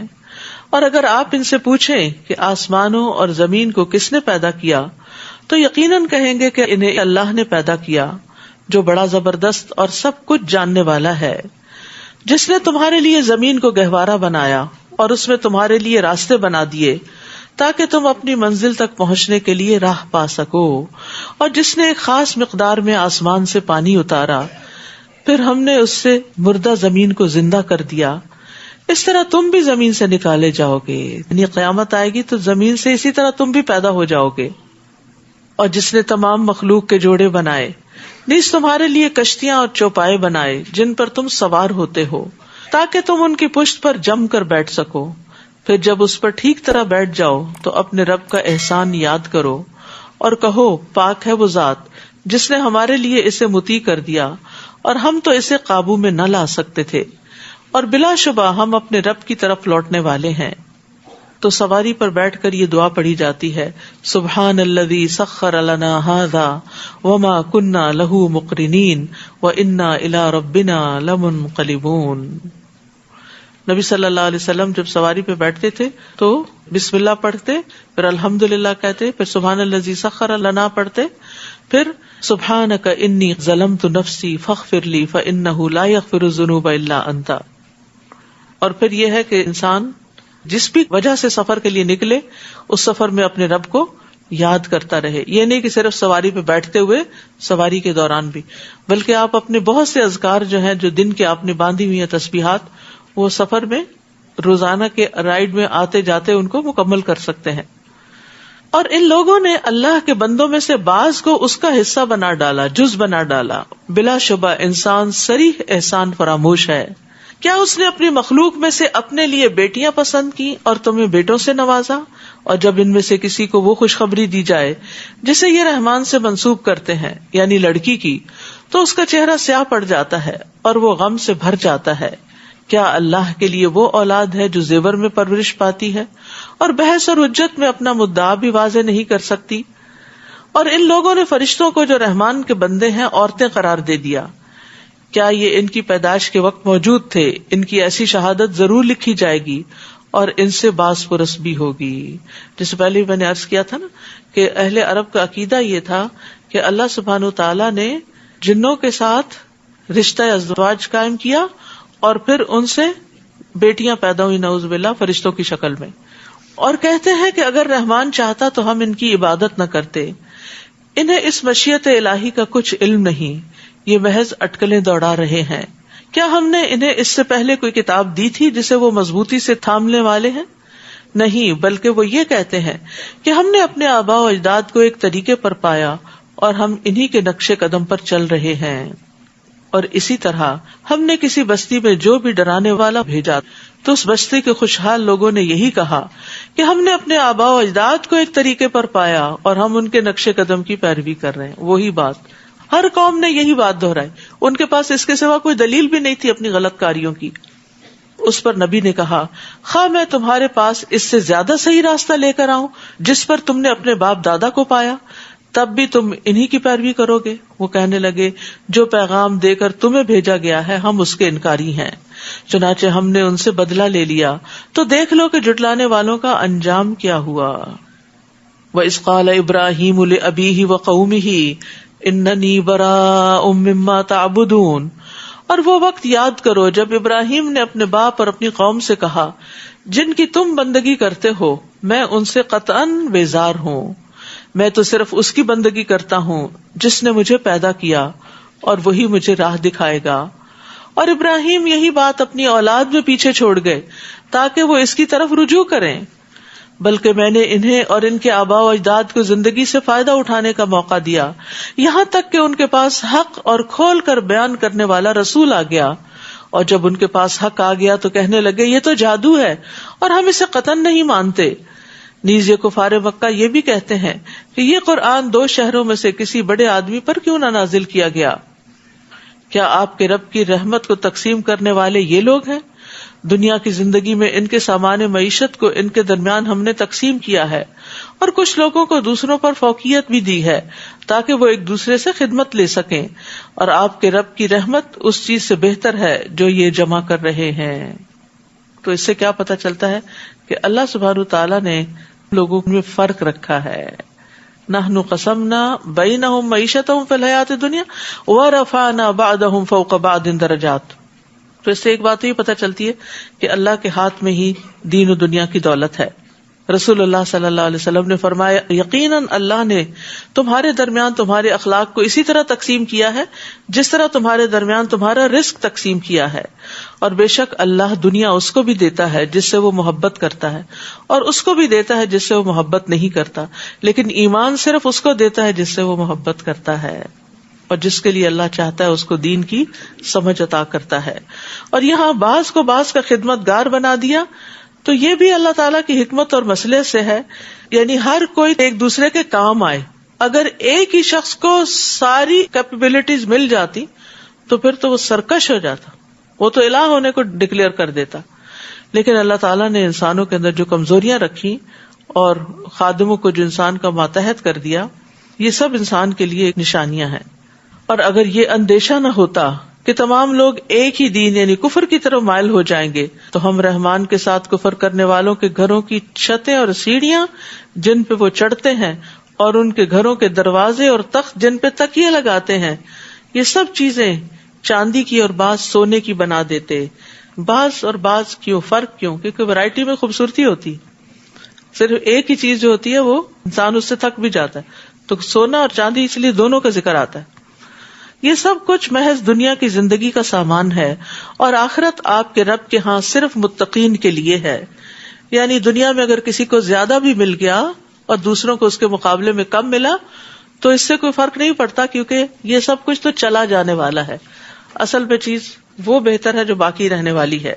وَمَن يَعْشُ عَن ذِكْرِ الرَّحْمَنِ نُقَيِّضْ لَهُ شَيْطَانًا فَهُوَ لَهُ قَرِينٌ، اور جو شخص رحمان کے ذکر سے آنکھیں بند کر لیتا ہے ہم اس پر ایک شیطان مسلط کر دیتے ہیں جو اس کا ساتھی بن جاتا ہے۔ اللہ اکبر۔ تو جو اللہ کی یاد سے منہ پھیرتا ہے، اللہ کو یاد نہیں کرتا، تو پھر اللہ سبحانہ وتعالی شیطان کو اس کے پیچھے لگا دیتے ہیں۔ ابن قیم کہتے ہیں جب انسان صبح اور شام کرے اور اس کی پریشانی صرف ایک اللہ کی ذات ہو تو اللہ تعالیٰ اس کی ساری ضرورتوں کو اپنے ذمے لے لیتا ہے، اور ہر وہ چیز جو اسے پریشان کرے اسے بھی اپنے ذمے لے لیتا ہے، اور اس کے دل کو اپنی محبت کے لیے، اس کی زبان کو اپنے ذکر کے لیے، اور اس کے اعضاء کو اپنی اطاعت کے لیے فارغ کر دیتا ہے۔ اور اگر وہ صبح شام اس حال میں کرتا ہے کہ دنیا ہی بس اس کی پریشانی ہے تو اللہ تعالیٰ اس کی پریشانی، غم اور تکلیفوں کو اس پہ لاد دیتا ہے اور اسے اس کے نفس کے حوالے کر دیتا ہے، اس کے دل کو اپنی محبت سے مخلوق کی محبت کی طرف پھیر دیتا ہے، اس کی زبان کو اپنے ذکر سے ہٹا کر لوگوں کے ذکر کی طرف لگا دیتا ہے، اس کے اعضاء کو اپنی اطاعت سے ہٹا کر لوگوں کی خدمت میں لگا دیتا ہے۔ تو وہ اس طرح مشقت اٹھاتا ہے جس طرح جنگلی جانور دوسروں کی خدمت میں مشقت اٹھاتے ہیں۔ تو وہ اس بھٹی کی طرح ہو جاتا ہے جس کے پیٹ میں ہوا بھر دی جاتی ہے، پھر اس کی پسلیوں سے اس ہوا کو دوسروں کے فائدے کے لیے نچوڑ دیا جاتا ہے، یعنی ہر حال میں اس کو مشقت ہی مشقت ہوتی ہے۔ تو جو شخص اللہ کی عبودیت، اس کی اطاعت، اس کی محبت، اس کی خدمت سے روگردانی کرتا ہے تو وہ مخلوق کی عبودیت اور خدمت پہ لگ جاتا ہے، کیونکہ اللہ تعالیٰ فرماتے ہیں وَمَن يَعْشُ عَن ذِكْرِ الرَّحْمَنِ نُقَيِّضْ لَهُ شَيْطَانًا فَهُوَ لَهُ قَرِينٌ وَإِنَّهُمْ لَيَصُدُّونَهُمْ عَنِ السَّبِيلِ وَيَحْسَبُونَ أَنَّهُمْ مُهْتَدُونَ، اور ایسے شیطان انہیں سیدھی راہ سے روک دیتے ہیں جبکہ وہ یہ سمجھ رہے ہوتے ہیں کہ وہ ٹھیک راستے پہ چلے جا رہے ہیں۔ جب دنیا کی کثرت انسان کو اللہ کے ذکر سے غافل کرتی ہے تو پھر کیا ہوتا ہے؟ انسان دنیا میں پھنس جاتا ہے اور فرشتے وغیرہ ان سے دور ہو جاتے ہیں اور شیطان ان کے ساتھ لگ جاتے ہیں۔ یہ یاد رکھیے، جو اللہ کی یاد سے صبح کا آغاز کرتا ہے تو فرشتے بھی اس کے مددگار ہو جاتے ہیں، اللہ کی مدد آتی ہے اس کے لیے، اس کے کام آسان ہو جاتے ہیں۔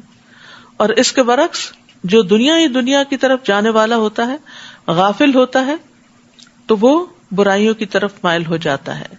قرآن مجید میں آتا ہے فَاذْكُرُونِي أَذْكُرْكُمْ، تم مجھے یاد کرو میں تمہیں یاد کروں گا۔ حدیث میں آتا ہے میں اپنے بندے کے ساتھ ہوتا ہوں اس وقت تک جب بھی وہ مجھے یاد کرتا ہے اور میری یاد میں اپنے ہونٹ ہلاتا ہے۔ اور جب لوگ مل کے اللہ کا ذکر کرتے ہیں تو فرشتے انہیں گھیر لیتے ہیں، رحمت ان کو ڈھانپ لیتی ہے، سکینت ان پہ نازل ہوتی ہے، اور اللہ اپنے پاس والوں میں ان کا ذکر فرماتا ہے۔ اور شیطان کے حملے سے بچاؤ کا ذریعہ ذکر ہی ہے، یعنی غفلت شیطان کو مسلط کر دیتی ہے اور ذکر کرنا شیطان کو دور کر دیتا ہے یا آنے نہیں دیتا اپنی طرف۔ حتی اذا جاءنا قال یا لیت بینی وبینک بعد المشرقین فبئس القرین، حتیٰ کہ جب وہ ہمارے پاس آئے گا تو اپنے ساتھی سے کہے گا کاش میرے اور تمہارے درمیان مشرق و مغرب کی دوری ہوتی۔ I wish I didn't meet you, I didn't see you، تو بہت ہی برا ساتھی نکلا۔ کیونکہ بعض اوقات انسان دنیا میں بھی کچھ لوگوں سے ملنے کے بعد بڑا پچھتاتا ہے کہ میں تو سیدھے راستے پہ جا رہا تھا اور فلاں کی دوستی نے مجھے اس راستے سے بھٹکا دیا۔ تو اس لیے انسان کو ہمیشہ یہ دیکھنا چاہیے کہ اس کا زیادہ تر وقت اٹھنے بیٹھنے میں کس کے ساتھ گزرتا ہے، اور انہیں کہا جائے گا جب تم ظلم کر چکے ہو تو آج تمہیں ایسی گفتگو کچھ نفع نہیں دے سکتی، تم سب عذاب میں برابر کے شریک ہو۔ کیا آپ بہروں کو سنا سکتے ہیں یا اندھوں کو، اور ایسے لوگوں کو جو سری گمراہی میں پڑے ہوئے ہوں ہدایت دے سکتے ہیں؟ خواہ ہم آپ کو دنیا سے اٹھا لیں، ہم ان سے بہرحال انتقام لیں گے، یا جس عذاب کا ہم نے ان سے وعدہ کر رکھا ہے وہ آپ کو بھی دکھا دیں، ہم ہر طرح ان پر پوری قدرت رکھتے ہیں۔ آپ بس اس کتاب کو مضبوطی سے تھامیے جو آپ کی طرف وحی کی گئی ہے، آپ یقیناً سیدھی راہ پر ہیں، اور یہ کتاب بلا شبہ آپ کے لیے اور آپ کی قوم کے لیے نصیحت ہے، اور جلد ہی تم سے اس کے متعلق پوچھا جائے گا۔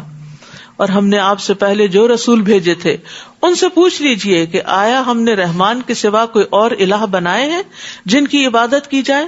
اور ہم نے موسیٰ کو اپنی نشانیاں دے کر فرعون اور اس کے درباریوں کی طرف بھیجا، تو موسیٰ نے جا کر کہا میں رب العالمین کا رسول ہوں۔ پھر جب موسیٰ نے ہماری آیات ان کے سامنے پیش کی تو وہ ان کا ہنسی مذاق اڑانے لگے، اور ہم انہیں جو بھی نشانی دکھاتے وہ اپنی پہلی نشانی سے بڑھ کر ہوتی، اور ہم انہیں عذاب میں مبتلا کرتے رہے شاید کہ وہ باز آ جائیں۔ ہر بار یہی کہتے اے جادوگر، نعوذ باللہ، یہ موسیٰ علیہ السلام کو کہتے تیرے رب نے جو تجھ سے دعا کی قبولیت کا عہد کر رکھا ہے تو ہمارے لیے دعا کر، ہم ضرور سیدھے راستے پہ آ جائیں گے۔ پھر جب ہم ان سے عذاب ہٹا لیتے تو وہ فوراً اپنا عہد توڑ دیتے، وہی کچھ کرنے لگتے جس کے نہ کرنے کا انہوں نے وعدہ کیا تھا۔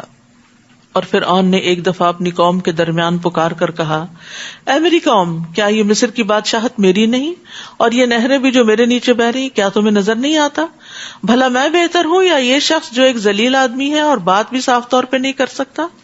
اگر یہ رسول ہے تو اس پر سونے کے کنگن کیوں نہیں اتارے گئے، یا اس کے ساتھ فرشتے مل کر کیوں نہیں آئے؟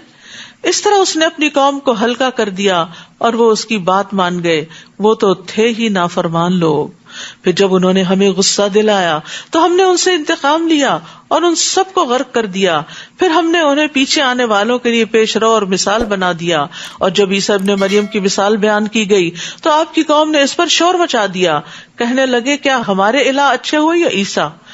وہ آپ کے سامنے یہ مثال صرف کج بحثی کی خاطر لاتے ہیں، بلکہ یہ ہے ہی جھگڑالو قوم۔ ان هو الا عبد انعمنا علیہ وجعلناہ مثلا لبنی اسرائیل، وہ تو محض ایک بندہ تھا جس پر ہم نے انعام کیا اور اسے بنی اسرائیل کے لیے اپنی قدرت کا ایک نمونہ بنا دیا. اور اگر ہم چاہتے تو تم سے فرشتے پیدا کر دیتے جو زمین میں تمہارے جانشین ہوتے، یعنی آدھی اولاد انسان ہوتی اور آدھی فرشتے ہوتے، اور پھر وہ زمین میں تمہارے جانشین ہوتے. اور وہ عیسیٰ تو قیامت کی ایک علامت ہے، لہٰذا اس کے آنے میں ہرگز شک نہ کرو اور میری پیروی کرو، یہی سیدھی راہ ہے. واتبعون ھذا صراط مستقیم. کہیں شیطان تمہیں اس راہ سے نہ روک دے، وہ تو تمہارا کھلا دشمن ہے. اور جب عیسیٰ صریح نشانیاں لے کر آئے تھے تو کہا میں تمہارے پاس حکمت کی باتیں لایا ہوں، اور اس لیے بھی تاکہ تم پر بعض وہ باتیں واضح کر دوں جن میں تم اختلاف کرتے رہے ہو، لہٰذا اللہ سے ڈرو اور میری اطاعت کرو. ان اللہ هو ربی وربکم فاعبدوہ ھذا صراط مستقیم. اللہ ہی میرا رب ہے اور تمہارا بھی، لہٰذا اسی کی عبادت کرو، یہی سیدھی راہ ہے.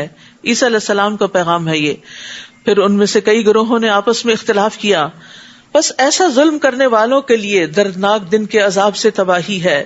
کیا یہ لوگ اب اس انتظار میں ہیں کہ ان پر یکدم قیامت آ جائے اور انہیں خبر بھی نہ ہو؟ الاخلاء یومئذ بعضهم لبعض عدو الا المتقین. اس دن پرہیزگاروں کے علاوہ سب دوست ایک دوسرے کے دشمن بن جائیں گے. دوست وہ ہوتا ہے نا جو ہمیشہ ساتھ دیتا ہے. اگر کوئی مشکل وقت میں آپ کا ساتھ نہیں دیتا تو وہ پھر دوست نہیں ہو سکتا. لیکن متقین کے علاوہ انسان جس کو بھی دوست بناتا ہے وہ دوستی صرف دنیا کی حد تک ہے. صرف اللہ کے لیے کی گئی دوستی ہمیشہ باقی رہے گی، ہمیشہ ہمیشہ. وہ جنت میں بھی خوشی دے گی، وہاں بھی دوست ایک دوسرے سے مل کے انجوائے کریں گے. تو اللہ کی خاطر دوستی جو ہے ایمان کا مضبوط کڑا ہے. رسول اللہ صلی اللہ علیہ وسلم نے فرمایا ایمان کا سب سے مضبوط کڑا اللہ کی خاطر محبت اور اللہ کی خاطر بغض ہے. یہ کیوں اتنا مضبوط ہے؟ کیونکہ اچھے دوستوں کی کمپنی میں انسان کا ایمان بڑھتا ہے، تقویٰ بڑھتا ہے، انسان آگے بڑھتا ہے نیکی کے راستوں میں، ایمان مضبوط ہوتا چلا جاتا ہے. جیسے ایک صحابی نے دوسرے سے کہا تھا نا آؤ ایک گھڑی مل کر ایمان لے آتے ہیں. تو کیا مطلب تھا ان کا؟ آؤ مل بیٹھ کے ذرا اللہ کی باتیں کرتے ہیں تاکہ ہمارا ایمان بڑھ جائے. جیسے موسیٰ علیہ السلام نے ہارون علیہ السلام کو مانگا تھا کہ نسبحک کثیرا ونذکرک کثیرا. تو ایک دوسرے کے ساتھ مل بیٹھ کے اللہ کی باتیں کرنا اور اللہ کو یاد کرنا یہ ایمان کو بڑھاتا ہے. تو اس لیے اچھے دوستوں اور اچھی مجلسوں کا اہتمام ہمیشہ جاری رہنا چاہیے. رسول اللہ صلی اللہ علیہ وسلم نے فرمایا ایمان کا سب سے مضبوط کڑا اللہ کی خاطر محبت اور اللہ کی خاطر بغض ہے. ایک شخص رسول اللہ صلی اللہ علیہ وسلم کی خدمت میں حاضر ہوا اور عرض کیا یا رسول اللہ آپ کا اس شخص کے بارے میں کیا ارشاد ہے جو کچھ لوگوں سے محبت کرتا ہے لیکن ان سے مل نہیں سکا؟ جیسے ہم لوگ صحابہ سے محبت کرتے ہیں لیکن ہماری ملاقات تو نہیں ہوئی. آپ نے فرمایا کہ انسان اسی کے ساتھ ہے جس سے وہ محبت کرتا ہے. قیامت کے دن ایسے لوگ عرش کا سایہ پانے والے ہوں گے. اللہ تعالیٰ فرمائے گا این المتحابون بجلالی، میرے جلال کی خاطر آپس میں محبت کرنے والے آج کہاں ہیں؟ آج کے دن میں ان کو اپنے سائے میں رکھوں گا جس دن میرے سائے کے علاوہ کوئی سایہ نہیں. وہ قیامت کے دن نور کے ممبروں پر ہوں گے. ابو مسلم خولانی کہتے ہیں کہ میں نے معاذ رضی اللہ عنہ سے کہا میں اللہ کی خاطر آپ سے محبت کرتا ہوں. تو انہوں نے مجھے اپنی طرف کھینچا اور کہا تم نے کیا کہا؟ میں نے کہا میں اللہ کی خاطر آپ سے محبت کرتا ہوں. انہوں نے کہا میں نے رسول اللہ صلی اللہ علیہ وسلم کو فرماتے ہوئے سنا آپ اپنے رب سے روایت کرتے ہیں کہ اللہ کی خاطر محبت کرنے والے قیامت کے دن نور کے ممبروں پر رونق افروز ہوں گے، عرش کے سائے کے نیچے ہوں گے جس دن اس سائے کے سوا کوئی سایہ نہ ہوگا. کہتے ہیں میں وہاں سے نکل کر عبادہ بن صامت کے پاس آیا اور معاذ بن جبل والی حدیث بیان کی. تو انہوں نے کہا میں نے رسول اللہ صلی اللہ علیہ وسلم کو اپنے رب عز و جل سے روایت کرتے ہوئے سنا میری محبت ان لوگوں کے لیے طے شدہ ہے جو میری وجہ سے ایک دوسرے سے محبت کرتے ہیں. میری محبت ان لوگوں کے لیے طے شدہ ہے جو میری وجہ سے ایک دوسرے پر خرچ کرتے ہیں. میری محبت ان لوگوں کے لیے طے شدہ ہے جو میری وجہ سے ایک دوسرے سے ملاقات کرتے ہیں. اور اللہ کی خاطر محبت کرنے والے نور کے ممبروں پر ہوں گے، عرش کے سائے تلے ہوں گے جس دن اس سائے کے سوا کوئی سایہ نہ ہوگا. لہٰذا ہمیں جیسے اپنے دل کو صاف کرنا چاہیے، اپنی عبادات کو خالص کرنا چاہیے اللہ کے لیے، اپنے عقائد کو، اسی طرح اپنی محبتوں کو بھی اللہ کے لیے خالص کر لینا چاہیے. دنیا کے نفع اور لالچ کے لیے کسی سے محبت نہ کریں، محبت کریں تو اللہ کی خاطر، اللہ کی رضا کے لیے. اور وہ کون سی محبت ہوتی ہے کہ جس سے اللہ کے لیے محبت کرتا ہے اس سے مل کر اس کا ایمان بڑھتا ہے. اگر آپ صرف ایک سلوگن بنا لیں کہ میں فلاں سے اللہ کے لیے محبت کرتی ہوں اور اس کے ساتھ بیٹھ کے جو دنیا بھر کی غیبت چغلی کر لیں تو یہ دھوکہ دینا ہے، جھوٹ بولنا ہے. یہ اللہ کے لیے محبت نہیں ہوتی. کیونکہ جو لوگ اللہ کے لیے محبت کرتے نا وہ صرف چاپلوسیاں نہیں کرتے، وہ صرف ایک دوسرے کی تعریف نہیں کرتے، وہ ایک دوسرے کی غلطی بھی بتاتے ہیں، وہ ایک دوسرے کو پکڑ کے بھی رکھتے ہیں. تو اللہ کی محبت کی پہچان بھی ہونی چاہیے. اے میرے بندو، آج نہ تمہیں کوئی خوف ہوگا نہ تم غم زدہ ہوگے جو ہماری آیتوں پر ایمان لائے اور فرما بردار بن کر رہے. تم خود اور تمہاری بیویاں جنت میں داخل ہو جاؤ، وہاں تم خوش رکھے جاؤ گے. ان کے سامنے سونے کی پلیٹوں اور ساغر کا دور چلے گا. وہاں وہ سب کچھ موجود ہوگا جو دلوں کو بھائے گا اور آنکھوں کو لذت بخشے گا، اور وہاں تم ہمیشہ رہو گے. رسول اللہ صلی اللہ علیہ وسلم نے فرمایا ان کے برتن سونے کے ہوں گے، ان کی کنگیاں سونے چاندی کی ہوں گی، ان کی انگیٹھیوں کا ایندھن عود کا ہوگا. مشروب اور برتن خود پاس چلے آئیں گے. ابو امامہ کہتے ہیں کہ جنت والوں میں سے ایک شخص جنت کی شرابوں میں سے ایک شراب کی صرف خواہش کرے گا تو برتن جیسے وہ جگ سا ہوتا ہے اس کے ہاتھ میں خود بخود آ جائے گا، وہ پی لے گا، برتن خود بخود اپنی جگہ واپس چلا جائے گا، اٹھ کے واپس نہیں رکھنا پڑے گا. ریموٹ کو بھی کنٹرول کرنا پڑتا ہے، یہ آٹو پہ ہے. یہی وہ جنت ہے جس کے تم وارث بنائے گئے ہو ان اعمال کے عوض جو تم دنیا میں کرتے تھے. پھر عمل کی بات ہو گئی. جہاں جنت کی بات ہوتی ہے وہاں عمل کی بات ہوتی ہے. وہاں تمہارے لیے بہت سے میوے ہوں گے جنہیں تم کھاؤ گے. اور مجرم لوگ جہنم میں ہوں گے جہاں وہ ہمیشہ رہیں گے. ان سے عذاب کبھی کم نہ کیا جائے گا اور وہ اس میں مایوس ہو کر پڑے رہیں گے. استغفر اللہ. مایوسی دنیا میں بھی جس کو ہوتی ہے، ڈپریشن ہوتا ہے، وہ کتنے کرب سے گزرتا ہے. ساری نعمتوں کے ہوتے ہوئے جو دل کی تکلیف ہے وہ انسان کو بیزار کر دیتی ہے ہر چیز سے. تو کہاں جہاں تکلیف بھی ہو اور اوپر سے پھر مایوسی بھی ہو. اور ہم نے ان پر ظلم نہیں کیا بلکہ یہ خود ہی ظالم تھے. وہ پکاریں گے اے مالک، جہنم کا داروغہ، تمہارا رب ہمارا کام ہی تمام کر دے، ہمیں ختم کر دے تو اچھا ہے. وہ کہے گا تم ہمیشہ یہیں رہو گے. انکم ماکثون، کام تمام نہیں ہونے والا. ہم تمہارے پاس حق لے کر آئے تھے لیکن تم میں سے اکثر حق کو ناپسند کرتے تھے. حق تمہیں پسند نہیں تھا. ہم سب کو اپنے دلوں کا جائزہ لینا چاہیے کہ قرآن اور سنت کی باتیں پڑھ کر کیا ہمارے دل راضی ہوتے ہیں یا اندر اندر سے آبجیکشنز ہی اٹھتی رہتی ہیں کہ یہ کیوں اور یہ کیسے اور یہ بڑا مشکل. نہیں، سنتے ہی کہنا چاہیے سمعنا و اطعنا، ہم نے سنا اور ہم مانیں گے. یا ان لوگوں نے کوئی اقدام کرنے کا فیصلہ کر لیا ہے، ایسی بات ہے تو ہم بھی فیصلہ کیے دیتے ہیں. یا وہ یہ خیال کرتے ہیں کہ ہم ان کے راز مشورے سن نہیں رہے. کیوں نہیں، بلکہ ہمارے فرشتے ان کے پاس ہی لکھتے رہتے ہیں. اللہ اکبر. سب کچھ ساتھ ساتھ لکھا جا رہا ہوتا. تنہائی میں بیٹھ کے ذرا ان پہ غور کیا کیجیے، دائیں بائیں ایسے ہی امیجنیشن میں نظر ڈالا کیجیے کہ یہ اب بھی نہیں ساتھ چھوڑ رہے، یہ اب بھی لکھے جا رہے ہیں. آپ ان سے کہیے کہ اگر اللہ کا کوئی بیٹا ہوتا تو سب سے پہلے میں اس کی عبادت کرنے والا ہوتا. وہ پاک ہے، یعنی اس کا کوئی بیٹا نہیں، آسمانوں اور زمین کا مالک ہے، اس کو بیٹے کی کیا ضرورت ہے. وہ عرش کا مالک ہے، رب العرش عما یصفون، ان سب باتوں سے پاک ہے جو یہ لوگ بیان کرتے ہیں. آپ انہیں چھوڑیے کہ وہ اپنی فضول بحثوں اور کھیل کود میں لگے رہیں یہاں تک کہ وہ دن دیکھ لیں گے جس کا انہیں خوف دلایا جاتا ہے. وہ اللہ آسمان میں بھی الہ ہے اور زمین میں بھی وہی الہ ہے، اور وہ حکمت والا اور سب کچھ جاننے والا ہے. بابرکت ہے وہ جس کی آسمانوں اور زمین اور جو چیزیں ان کے درمیان موجود ہیں سب پر حکومت ہے، سب اس کے کنٹرول میں ہے.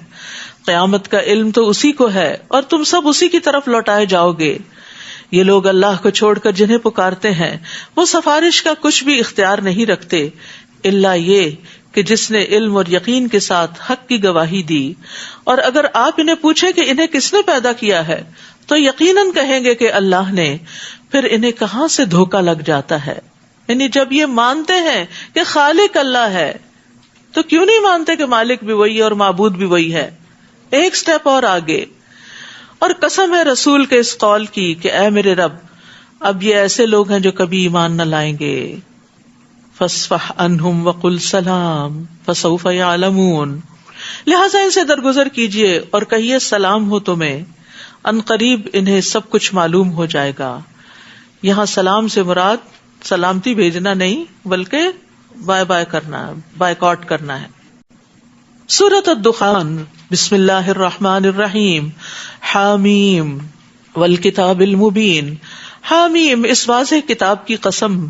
انا انزلناہ فی لیلۃ مبارکۃ انا کنا منذرین، کہ ہم نے اسے خیر و برکت والی رات میں نازل کیا، لیلۃ مبارکہ، کیونکہ ہمیں بلا شبہ اس سے خبردار کرنا مقصود تھا. لیلۃ القدر کا دوسرا نام لیلۃ مبارکہ ہے، جو 1000 مہینوں سے افضل رات ہے. جو اس رات سے محروم رہا وہ ہر خیر سے محروم رہ گیا. یہ کون سی رات ہے؟ فیہا یفرق کل امر حکیم، اس رات ہمارے حکم سے ہر معاملے کا حکیمانہ فیصلہ کر دیا جاتا ہے. یعنی یہ فیصلوں کی رات ہے. جو لوگ کہتے ہیں نا 15 شعبان کو یہ سب ہوتا ہے، تقدیر کے فیصلے نافذ ہوتے ہیں، 15 شعبان نہیں، وہ رمضان کی یہ رات ہے جس میں قرآن نازل ہوا اور جس میں یہ فیصلے اترتے ہیں. انسان کے سال بھر کے فیصلوں کا لوح محفوظ سے نقل کر کے فرشتوں کو دیا جانا ہوتا ہے، کیونکہ اللہ سبحانہ وتعالیٰ نے ہر چیز کا ایک اندازہ مقرر کر رکھا ہے. رسول اللہ صلی اللہ علیہ وسلم نے فرمایا ہر چیز تقدیر سے وابستہ ہے، یہاں تک کہ فہم و فراست بھی اور بے بسی بھی. تقدیر پر ایمان کے بغیر ایمان مکمل نہیں ہوتا. تقدیر کا انکار انسان کو جہنم میں پہنچا دیتا ہے. تو یہ ہمارے ایمان اور بیسک عقیدے کا ایک حصہ ہے، اس کا درست ہونا بھی ضروری ہے. بلا شبہ ہم ہی رسول بھیجنے والے ہیں، اور یہ آپ کے رب کی رحمت کی بنا پر تھا. بلا شبہ وہ سب کچھ سننے والا اور جاننے والا ہے. وہ آسمان و زمین اور جو کچھ ان کے درمیان موجود ہے سب چیزوں کا مالک ہے. اگر تم واقعی یقین کرنے والے ہو، اس کے سوا کوئی الہ نہیں. وہی زندہ کرتا ہے اور مارتا ہے. وہ تمہارا بھی رب ہے اور تمہارے پہلے آباء و اجداد کا بھی، بلکہ وہ اس معاملے میں شک میں پڑے کھیل رہے ہیں.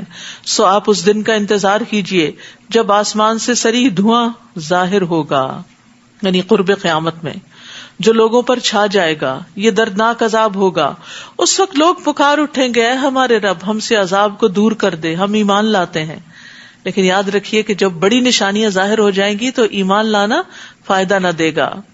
اس وقت انہیں نصیحت کہاں، حالانکہ ان کے پاس کھول کر بیان کرنے والا رسول آ چکا. پھر ان لوگوں نے اس رسول سے منہ پھیر لیا اور کہنے لگے یہ تو سکھایا پڑھایا دیوانہ ہے، ہم تھوڑی مدت کے لیے عذاب ہٹا دیں گے مگر تم لوگ پھر وہی کچھ کرو گے جو پہلے کرتے رہے. پھر جس دن ہم بڑی سخت گرفت کریں گے تو پھر انتقام لے کر رہیں گے. اشارہ ہے جنگ بدر کی طرف. اور ان سے پہلے ہم فرعون کی قوم کو آزما چکے ہیں. ان کے پاس ایک معزز رسول آیا جس نے کہا کہ اللہ کے بندوں کو میرے حوالے کر دو، میں تمہارے لیے ایک امانت دار رسول ہوں، اور یہ کہ اللہ کے مقابلے میں سرکشی نہ کرو. میں تمہارے سامنے صریح دلیل پیش کرتا ہوں، اور میں نے اپنے اور تمہارے رب کی پناہ لے لی کہ تم مجھے سنگسار کر سکو، اور اگر تم میری بات پر ایمان نہیں لاتے تو مجھ سے الگ ہو جاؤ. فدعا ربہ ان ہؤلاء قوم مجرمون. پھر موسیٰ نے اپنے رب کو پکار کر کہا کہ یہ لوگ مجرم ہیں. اللہ نے حکم دیا میرے بندوں کو رات کے وقت لے کر نکل جاؤ، یقیناً تمہارا تعاقب کیا جائے گا، اور سمندر کو کھڑے کا کھڑا چھوڑ کر پار نکل جاؤ، تمہارے بعد ان کا تمام لشکر ڈبو دیا جائے گا. کم ترکوا من جنات وعیون وزروع ومقام کریم ونعمت کانوا فیہا فاکہین. وہ کتنے ہی باغ اور چشمے چھوڑ گئے، اور کھیت اور عمدہ عمارتیں بھی، اور نعمت کے سامان بھی جن میں وہ مزے اڑاتے تھے، سب پیچھے رہ گیا. حسرت امیز انجام. اسی طرح ہوا، اور ہم نے ایک دوسری قوم کو ان کا وارث بنا دیا. پھر نہ آسمان ان پہ رویا اور نہ زمین ہی، اور نہ ہی انہیں کچھ مہلت دی گئی. یاد رکھیے جب کوئی نیک بندہ فوت ہوتا ہے تو جہاں وہ سجدے کرتا ہے، عبادت کرتا ہے، جہاں وہ ذکر کرتا ہے وہ جگہ اس کو یاد کرتی، لیکن جب کوئی ظالم فوت ہوتا ہے تو ہر چیز شکر ادا کرتی ہے. تو قوم فرعون کا کوئی نیک عمل نہیں تھا کہ جو آسمان اور زمین والے ان کے پیچھے ان کے لیے روتے، یعنی کسی کو صدمہ ہی نہیں پہنچا. رویا کب جاتا ہے؟ جب انسان کو کوئی صدمہ پہنچتا ہے. اور بنی اسرائیل کو ہم نے رسوا کرنے والے عذاب سے نجات دی. یعنی فرعون سے، وہ حد سے بڑھنے والوں میں سے سر نکال رہا تھا. اور ہم نے بنی اسرائیل کو اپنے علم کی بنا پر جہانوں پر ترجیح دی، چن لیا انہیں، اور ہم نے انہیں ایسی نشانیاں دی جن میں صریح آزمائش تھی. یہ لوگ تو یہ کہتے ہیں ہماری بس پہلی موت ہی ہے اور ہم دوبارہ اٹھائے نہیں جائیں گے. اگر تم سچے ہو تو ہمارے آباء و اجداد کو لا کر دکھاؤ. کیا یہ بہتر ہے یا قوم تبا؟ یمن کے ملوک کا تبا لقب تھا، اور اس سے پہلے کے لوگ. ہم نے ان سب کو ہلاک کر دیا کیونکہ وہ مجرم تھے. نیز ہم نے آسمانوں اور زمین کو اور جو چیزیں ان کے درمیان ہیں کھیل کے طور پہ پیدا نہیں کیا. یہ دنیا صرف انٹرٹینمنٹ کی جگہ نہیں ہے، بلکہ انہیں حقیقی مصلحت سے پیدا کیا ہے، لیکن اکثر لوگ یہ بات جانتے نہیں. ان یوم الفصل میقاتهم اجمعین یوم لا یغنی مولا عن مولا شیئا ولا هم ینصرون. فیصلے کا دن ان سب سے وعدے کا وقت ہے جس دن کوئی دوست اپنے دوست کے کچھ کام نہ آئے گا اور نہ ہی انہیں کہیں سے کوئی مدد ملے گی مگر جس پر اللہ نے رحم کر دیا، کیونکہ وہ ہر چیز پر غالب اور رحم کرنے والا ہے. تو رحمان ہی رحم کرتا ہے، جس پہ چاہتا ہے کرتا ہے، یہ اس کی مشیت ہے. ان شجرۃ الزقوم طعام الاثیم، بے شک تھور کا درخت، زقوم کا درخت گناہگار کا کھانا ہوگا، جو پگھلے ہوئے تانبے کی طرح پیٹوں میں جوش مارے گا، ابلے گا، کھولے گا، جیسے کھولتا ہوا پانی جوش مارتا ہے. استغفر اللہ. یہ کیتلی ابلتی ہے نا جب، تو اس وقت دیکھا کرے. پھر حکم ہوگا کہ اسے پکڑ لو، پھر اسے گھسیٹتے گھسیٹتے جہنم کے درمیان تک لے جاؤ، پھر کھولتے پانی کا عذاب اس کے سر کے اوپر سے انڈیل دو. پھر اسے کہا جائے گا اب سزا چکھ، تو بڑا معزز اور شریف بنا پھرتا تھا. دنیا میں بظاہر تو بڑی چیز بنا ہوا تھا، آج دیکھو کہ تمہارا حال کیا ہوتا ہے. یعنی جیسا اس کا قصور تھا ویسا ہی اس کا انجام. جھوٹی عزت آخرت میں کوئی فائدہ نہ دے گی. ان المتقین فی مقام امین فی جنات وعیون. اس کے مقابلے میں پرہیزگار لوگ امن کی جگہ میں ہوں گے، باغوں اور چشموں میں. امن ہونا کسی بھی مقام کا اصل حسن ہے. وہ جگہ بڑی ہی اچھی لگتی ہے، چاہے ویسے معمولی سی ہو، جہاں انسان کو ایک سکون حاصل ہوتا ہے، جہاں وہ پیس فیل کرتا ہے، چاہے وہ ایک درخت کا سایہ ہو، چاہے وہ ایک معمولی سی مسجد ہو، چاہے وہ کوئی ذکر کا حلقہ ہو معمولی سے لوگوں کا. وہ جگہ خوبصورت ہو جاتی ہے کیونکہ وہاں امن ہوتا ہے. تو جنت کا بھی اصل حسن کیا ہے کہ ساری نعمتوں کے ساتھ امن. اور دنیا میں ساری نعمتیں ہوں، اگر امن نہ ہو تو انسان کی پریشانی اسے نعمتوں سے فائدہ اٹھانے نہیں دیتی. وہاں اس جنت میں باغوں اور چشموں میں ہوں گے وہ، باریک اور گاڑھے ریشم کا لباس پہنے، آمنے سامنے بیٹھے ہوں گے، فیس ٹو فیس. اور ہم انہیں بڑی بڑی آنکھوں والی اور سفید جسم والی عورتوں سے بیاہ دیں گے. وہاں امن اور اطمینان سے ہر قسم کے میوے طلب کریں گے، یعنی ساری ہی نعمتیں جمع ہو جائیں گی. من پسند کھانے ملیں گے، جو پھل ان پہ جھکے ہوئے ہوں گے، ان کے نزدیک ہوں گے، کبھی ختم نہیں ہوں گے. دنیا میں تو سیزن ختم ہو جاتا ہے نا، عمدہ قسم کے انگور آتے ہیں، پھر وہ اس کا موسم چلا جاتا ہے، آپ لاکھ کوشش کریں، پوری مارکیٹ چھان مارے، آپ کو نہیں ملیں گے. اسی طرح باقی بھی بہت سی چیزیں، یعنی بعض چیزیں مخصوص اوقات میں ہی دنیا میں پیدا ہوتی ہیں، آپ دوسرے وقت میں ان کو پیدا کرنے کی کوشش کریں تو وہ نہیں حاصل ہوتی. لیکن وہاں پر ہر موسم میں ہر پھل، اور پھر اتنے ہوں گے کہ جو کبھی ختم نہ ہوں گے، نہ کبھی روکے جائیں گے. اور پھر یہ کہ ایک ایک پھل کا خوشہ اتنا بڑا ہوگا کہ ختم ہونے کا نام نہ لے گا. رسول اللہ صلی اللہ علیہ وسلم نے فرمایا، میں نے جنت دیکھی تو اس میں سے ایک خوشہ لینا چاہا، اگر میں لے لیتا تو تم اسے اس وقت تک کھاتے رہتے جب تک دنیا موجود ہے. لا یذوقون فیہا الموت الا الموتۃ الاولی ووقاہم عذاب الجحیم. وہاں وہ موت کا مزہ نہیں چکھیں گے، بس پہلی موت جو دنیا میں آ چکی بس آ چکی، اور اللہ انہیں جہنم کے عذاب سے بچا لے گا. یہ آپ کے رب کا فضل ہوگا، یہ بہت بڑی کامیابی ہے. اصل کامیابی یہی ہے. فَإِنَّمَا يَسَّرْنَاهُ بِلِسَانِكَ لَعَلَّهُمْ يَتَذَكَّرُونَ. ہم نے اس قرآن کو آپ کی زبان میں آسان بنا دیا ہے تاکہ لوگ نصیحت حاصل کریں. یہ آسان کتاب ہے، کسی فلسفے کی کتاب کی طرح اس میں کوئی ایسی گتھیاں نہیں جو سلجھ نہ سکیں، جو آپ کو سمجھ میں نہ آئے، کوئی فارمولاز نہیں، کوئی ایسی چیزیں نہیں کہ جو آپ کی سمجھ سے بالا ہوں. صاف سمجھ میں آنے والی چیز ہے. سو آپ انتظار کیجئے، وہ بھی انتظار کر رہے ہیں. سورۃ الجاثیہ. بسم اللہ الرحمن الرحیم. حامیم تنزیل الکتاب من اللہ العزیز الحکیم. حامیم، یہ کتاب اللہ کی طرف سے نازل ہوئی ہے جو زبردست اور حکمت والا ہے. بلا شبہ آسمانوں اور زمین میں ایمان لانے والوں کے لیے کئی نشانیاں ہیں، اور خود تمہاری اور ان جانوروں کی پیدائش میں بھی جو اس نے زمین میں پھیلا رکھے ہیں یقین کرنے والوں کے لیے نشانیاں ہیں. نیز رات اور دن کے بدلنے میں، اور جو اللہ نے آسمان سے رزق نازل فرمایا، پھر اس زمین کو مرنے کے بعد زندہ کر دیا، اور ہواؤں کی گردش میں ان لوگوں کے لیے بہت سی نشانیاں ہیں جو عقل سے کام لیتے ہیں. تو یہاں توحید کے دلائل دیے گئے ہیں جس میں مختلف چیزوں کی پیدائش کا ذکر ہے، آسمان کا، زمین کا، لوگوں کا، جانوروں کا، رات کا، دن کا، پھر آسمان سے بارش کے آنے کا، اور اس سے زمین کے زندہ ہونے کا، پھر ہواؤں کو چلانے کا. تو یہ سارے دلائل ہمارے سامنے ہیں تاکہ ہم اللہ کی وحدانیت پر ایمان رکھیں. یہ اللہ کی آیات ہیں جنہیں ہم آپ کو ٹھیک ٹھیک پڑھ کر سنا رہے ہیں. پھر اللہ اور اس کی آیات کے بعد آخر وہ کون سی بات ہے جس پر یہ لوگ ایمان لائیں گے؟ تباہی ہے ہر اس بہتان تراش اور گناہگار کے لیے جس کے سامنے اللہ کی آیات پڑھی جاتی ہیں اور وہ انہیں سنتا ہے، پھر از راہ تکبر اپنی بات پہ یوں اڑ جاتا ہے جیسے اس نے انہیں سنا ہی نہ ہو. ایسے شخص کو آپ دردناک عذاب کی بشارت دے دیجئے. یعنی جو قرآن سن کر اس پر ایمان نہ لائیں، اس کی باتوں پر یقین نہ کریں، پھر ان کی یہ جزا ہے. اور جب ہماری آیات میں سے کچھ معلوم کر لیتا ہے تو اسے مذاق بنا لیتا ہے.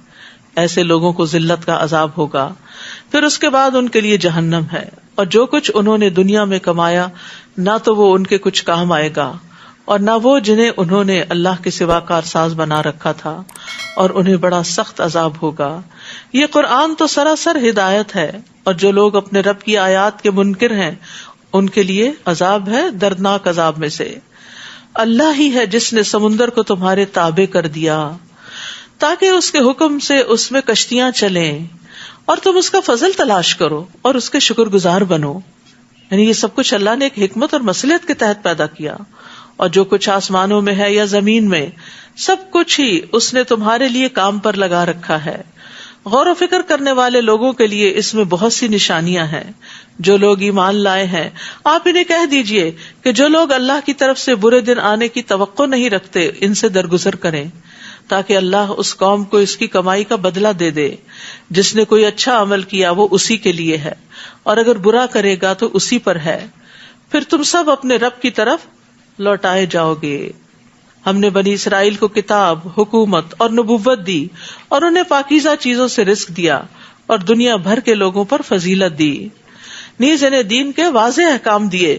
پھر جو انہوں نے اختلاف کیا تو لا علمی کی بنا پر نہیں بلکہ علم آ جانے کے بعد کیا، اور اس کی وجہ ایک دوسرے پر زیادتی کرنا تھی. اور جن باتوں میں یہ اختلاف کرتے تھے قیامت کے دن آپ کا رب ان کے درمیان فیصلہ کر دے گا. پھر ہم نے آپ کے لیے دین کا ایک طریقہ مقرر کیا ہے، آپ بس اس کی پیروی کیجیے اور ان لوگوں کی خواہشات کی پیروی نہ کیجیے جو علم نہیں رکھتے. انہم لن یغنوا عنک من اللہ شیئا، یہ لوگ اللہ کے مقابلے میں آپ کے کچھ کام نہ آ سکیں گے. بلا شبہ ظالم لوگ ایک دوسرے کے ساتھی ہیں، اور پرہیزگاروں کا دوست اللہ ہے. واللہ ولی المتقین. ھذا بصائر للناس وہدی ورحمہ لقوم یوقنون. یہ قرآن لوگوں کے لیے دلائل بصیرت کا مجموعہ ہے اور یقین رکھنے والوں کے لیے ہدایت اور رحمت ہے. تو اس سے کیا پتہ چلتا ہے کہ یقین رکھنے والا ہی دراصل قرآن سے مستفید ہو سکتا ہے. یقین بہت بڑی دولت ہے. اس کے بعد انسان کے اندر ایسی ڈٹرمینیشن آتی ہے کہ پہاڑ ادھر سے ادھر ہو سکتا ہے لیکن وہ اپنی جگہ سے نہیں ٹلتا. اس کے اندر استقامت پیدا ہو جاتی ہے. لیکن جس کو یہ یقین نہ ہو کہ اللہ کا کلام ہے اور اس کے ماننے یا نہ ماننے کے کچھ کانسیکوینسز ہیں تو پھر وہ اس کو سیریسلی نہیں لیتا. تو یقین کرنے والے جو ہیں ان کے لیے بصیرت بھی ہوتی ہے، وہ کچھ دیکھ لیتے ہیں جو عام لوگ نہیں دیکھ پاتے. ان کے لیے ہدایت اور رحمت ہوتی ہے، اور جو لوگ یقین نہ کریں ان کے لیے تاریکی اور غم کا سبب ہے سب. ام حسب الذین اجترحوا السیئات ان نجعلہم کالذین آمنوا وعملوا الصالحات سواء محیاہم ومماتہم ساء ما یحکمون. جو لوگ بدعمالیاں کر رہے ہیں کیا وہ یہ سمجھے بیٹھے ہیں کہ ہم انہیں اور ایمان لانے والوں اور نیک عمل کرنے والوں کو ایک جیسا کر دیں گے کہ ان کا جینا اور مرنا یکساں ہوگا؟ یہ کیسا برا فیصلہ کر رہے ہیں. کتنی واضح آیت ہے کہ ایک طرف وہ لوگ ہیں جو اجترح السیئات ہیں اور دوسری طرف وہ ہیں جو عمل الصالحات ہیں. تو یہ دونوں الگ الگ کیٹیگری کے لوگ ہیں. دونوں کی نہ زندگی برابر ہے، نہ موت اور نہ موت کے بعد. دو الگ راستے ہیں، دو الگ ڈائریکشنز ہیں. انسان ایک ہی وقت میں اچھا اور برا کام نہیں کرتا، یا اچھا کرتا ہے یا برا کرتا ہے. یہ آیت جو ہے یہ عبادت گزاروں کو رلا دینے والی آیت ہے. ابراہیم بن اشعث کہتے ہیں میں نے فضیل بن ایاز کو دیکھا کہ وہ رات کے اول حصے سے اس کے آخر تک اس آیت اور اس جیسی آیات کو پڑھتے رہتے تھے. پھر وہ کہتے تھے کاش میں جان لیتا کہ دونوں گروہوں میں سے میں کس میں سے. کیونکہ نیک عمل صرف وہ نہیں ہوتا جو ظاہر میں بڑا اچھا لگ رہا ہو. کوئی آپ کو دیکھے آپ بہت اچھی نماز پڑھے، بہت اچھی قرات کریں، بہت بھاگ بھاگ کے لوگوں کے کام آتے ہیں. نہیں، یہ کافی نہیں ہے. دیکھا یہ جائے گا کہ اس کے پیچھے بنیاد کیا تھی، نیت کیا تھی، ارادہ کیا تھا، سوچ کیا تھی. یہ سامنے والا حصہ لوگ دیکھتے ہیں اور پیچھے والا صرف اللہ دیکھتا ہے. اس لیے بندے کو نہیں پتا چل سکتا کہ میں کہاں کھڑا ہوں. یہ اللہ ہی کو پتا ہے کہ کون کہاں پر ہے، کس مقام پر ہے. بظاہر جو ہماری غلطیاں ہوتی ہیں نا، ان کو تو لوگ بھی پوائنٹ آؤٹ کرتے رہتے ہیں. وہ بھی کہتے ہیں دیکھو نماز میں یہاں ہاتھ نہیں رکھو، یہاں رکھو، یہ رکوع اتنا کرو، سجدہ ایسے کرو، سلام ایسے پھیرو، شہادت کی انگلی اس طرح چلاؤ. یہ سب تو آپ کے دائیں بائیں والے بھی آپ کو بتا دیتے ہیں. لیکن آپ نے کس نیت اور ارادے سے نماز پڑھی تھی وہ تو ساتھ والا آپ کو کچھ بھی نہیں بتا سکتا. وہ آپ کے ظاہری خشوع سے بہت متاثر ہو سکتا ہے، لیکن آپ کے دل کی حالت اگر اس کو پتا چل جائے کہ آپ کیا کیا باتیں سوچ رہے تھے اس وقت کھڑے ہو کے، بظاہر آپ نے سر جھکایا ہوا تھا لیکن دماغ کہیں اور تھا، تو پھر یہ تو صرف اللہ کو پتا. اس لیے نیک لوگ کبھی بھی اپنے بظاہر کیے ہوئے نیک اعمال پہ راضی نہیں ہو جاتے، خوش نہیں ہوتے. وہ پھر بھی فکر کرتے ہیں کہ اللہ ان کو قبول کر لے. وَخَلَقَ اللَّهُ السَّمَاوَاتِ وَالْأَرْضَ بِالْحَقِّ وَلِتُجْزَىٰ كُلُّ نَفْسٍ بِمَا كَسَبَتْ وَهُمْ لَا يُظْلَمُونَ. اللہ نے آسمانوں اور زمین کو حقیقی مصلحت کے تحت پیدا کیا، ایک مقصد کے تحت پیدا کیا ہے، اور اس لیے بھی کہ ہر شخص کو اس کی کمائی کا بدلہ دیا جائے اور ان پر ظلم نہیں کیا جائے گا، یعنی آخرت میں. أَفَرَأَيْتَ مَنِ اتَّخَذَ إِلَٰهَهُ هَوَاهُ وَأَضَلَّهُ اللَّهُ عَلَىٰ عِلْمٍ وَخَتَمَ عَلَىٰ سَمْعِهِ وَقَلْبِهِ وَجَعَلَ عَلَىٰ بَصَرِهِ غِشَاوَةً فَمَن يَهْدِيهِ مِن بَعْدِ اللَّهِ أَفَلَا تَذَكَّرُونَ. بھلا آپ نے اس شخص کے حال پر کبھی غور کیا جس نے اپنی خواہش نفس کو الہ بنا رکھا ہے، یعنی اپنی ہی مرضی کو اپنا لیڈر بنا رکھا ہے، اسی کو فالو کرتا ہے اور اسی کو پوجتا ہے، اور اللہ نے علم کے باوجود اسے گمراہ کر دیا. یہ بہت خطرناک بات ہے. جو شخص خواہش نفس کا غلام ہو جائے اس کا علم بھی اس کو کوئی فائدہ نہیں دیتا، کیونکہ وہ علم کو پیچھے کر دیتا ہے. وہ جذبات سے مغلوب ہو کے غلط کام کرتا ہے، اور اس کے کان اور دل پر مہر لگا دی اور اس کی آنکھ پر پردہ ڈال دیا. اللہ کے بعد اب کون ہے جو اسے ہدایت دے سکے؟ کیا تم غور نہیں کرتے؟ تو اس آیت میں بھی خواہشات نفس کی پیروی کی بہت زیادہ مذمت کی گئی ہے. ابن عباس کہتے ہیں اللہ تعالیٰ نے جہاں بھی خواہش کا ذکر کیا اس کی مذمت ہی کی ہے. وہب کہتے ہیں جب تم دو کاموں کے بارے میں شک میں پڑ جاؤ کہ کون سا بہتر ہے تو جو کام تمہاری خواہش سے زیادہ دور ہو اسی کو کر لو، وہ دونوں میں بہتر ہوگا. یعنی اپنی خواہش کے خلاف چلو تو وہ بہتر ہوگا. سہل تستری کہتے ہیں تمہاری خواہش تمہاری بیماری ہے، اگر تم اس کی مخالفت کرو گے تو تمہارا علاج ہو جائے گا، یعنی تمہارے اندر کی بہت سی خرابیاں دور ہو جائیں گی. تو انسان کو ہر وہ بات نہیں مان لینی چاہیے جو بس دل میں آئی اور جس کا شوق چڑھ گیا اور وہ کر لیا. یہ بھی دیکھنا چاہیے کہ حقیقی فائدہ کس چیز میں ہے. اصل تو اللہ کو راضی کرنا مقصود ہے. وَقَالُوا مَا هِيَ إِلَّا حَيَاتُنَا الدُّنْيَا نَمُوتُ وَنَحْيَا وَمَا يُهْلِكُنَا إِلَّا الدَّهْرُ وَمَا لَهُم بِذَلِكَ مِنْ عِلْمٍ إِنْ هُمْ إِلَّا يَظُنُّونَ. یہ لوگ کہتے ہیں بس ہماری دنیا کی زندگی دراصل زندگی ہے، یہاں ہم مرتے اور جیتے اور زمانہ ہی ہمیں ہلاک کرتا ہے. إِلَّا الدَّهْرُ، اسی سے لفظ دہریہ نکلا ہے. جو ایتھیسٹ ہوتے ہیں ان کے لیے یہ لفظ عربی میں استعمال ہوتا ہے. حالانکہ ان باتوں کا انہیں کچھ علم نہیں، وہ محض گمان سے یہ باتیں کرتے ہیں. بس ان کا خیال ہے کہ کوئی پیدا کرنے والا نہیں ہے، سب کچھ خود بخود کام کر رہا ہے اور وقت آئے گا تو ہم ختم ہو جائیں گے، لوگ آتے ہیں اور چلے جاتے ہیں، بس ایسے ہی نظام چل رہا ہے. تو سوچتے کیوں نہیں کہ آغاز کیسے ہوا تھا، اور پھر اس سے سوچتے کیوں نہیں کہ انجام کیا ہوگا. کیونکہ دیکھیں نا، کوئی بھی چیز ہو اس کا ایک آغاز ہوتا ہے، ایک انجام ہوتا ہے. اس دو سے وہ خالی نہیں ہوتی. کسی بھی چیز کے بارے میں سوچ لیں آپ کہ اس کی کوئی نہ کوئی بگننگ ضرور ہوتی اور اس کا کوئی نہ کوئی اینڈ ضرور ہوتا ہے. کوئی چیز بھی اس سے خالی نہیں. تو اس کائنات کی بگننگ کیا تھی، کس نے آغاز کیا؟ اور پھر اگر ہم مان لیتے ہیں کہ اللہ، تو پھر اللہ نے بتایا کہ اس کا ایک انجام بھی ہونے والا ہے اور ایک یوم الدین بھی ہے، تو قیامت پر ایمان بھی اس کے لازم و ملزوم ہو جاتا ہے. اور جب ان پر ہماری واضح آیات پڑھی جاتی ہیں تو اس کے سوا ان کے پاس اور کوئی دلیل نہیں ہوتی کہ وہ یہ کہہ دیتے ہیں اگر تم سچے ہو تو ہمارے آباء و اجداد کو اٹھا لاؤ، مروں کو زندہ کر کے دکھاؤ. وہ تو اللہ ہی نے پیدا کیا، وہی مارتا ہے، وہی زندہ کرے گا. یہ ہم نے کب کہا کہ ہم زندہ کرنے والے ہیں؟ آپ انہیں کہیے اللہ ہی زندہ کرتا ہے، پھر وہی تمہیں موت دے گا، پھر قیامت کے دن تم سب کو جمع کرے گا جس کے آنے میں کوئی شک نہیں، لیکن اکثر لوگ جانتے نہیں. اب بھی دیکھیں دنیا کی اکثریت اپنے انجام سے غافل، بے خبر ہے کہ مرنے کے بعد کیا کچھ پیش آنے والا ہے، کچھ خبر نہیں. خود مسلمانوں کے اندر بہت سے لوگ ایسے ہیں جن کو نہیں پتا، تو ان کی تو کیا ہی بات ہے کہ جن کو کبھی ہوا بھی نہیں لگی ان چیزوں کی. آسمان اور زمین کی بادشاہی اللہ ہی کی ہے، اور جس دن قیامت قائم ہوگی اس دن باطل پرست خسارے میں پڑ جائیں گے، یعنی جو اس کو نہیں مانتے وہ نقصان اٹھائیں گے. اور آپ ہر گروہ کو گھٹنوں کے بل پڑا دیکھیں گے، ہر کوئی اللہ کے آگے عاجز ہوگا، ہر گروہ کو اس کے نام اعمال کی طرف بلایا جائے گا. آج تمہیں ان اعمال کا بدلہ دیا جائے گا جو تم کرتے رہے. ھذا کتابنا ینطق علیکم بالحق انا کنا نستنسخ ما کنتم تعملون. یہ ہمارا لکھوایا ہوا اعمال نامہ ہے جو تمہارے متعلق ٹھیک ٹھیک بیان کر دے گا جو کچھ تم عمل کیا کرتے تھے. بلا شبہ ہم ساتھ ساتھ انہیں لکھواتے جاتے تھے. نامہ اعمال. رہے وہ لوگ جو ایمان لائے اور نیک عمل کیے تو اللہ انہیں اپنی رحمت میں داخل کرے گا، یہی واضح کامیابی ہے.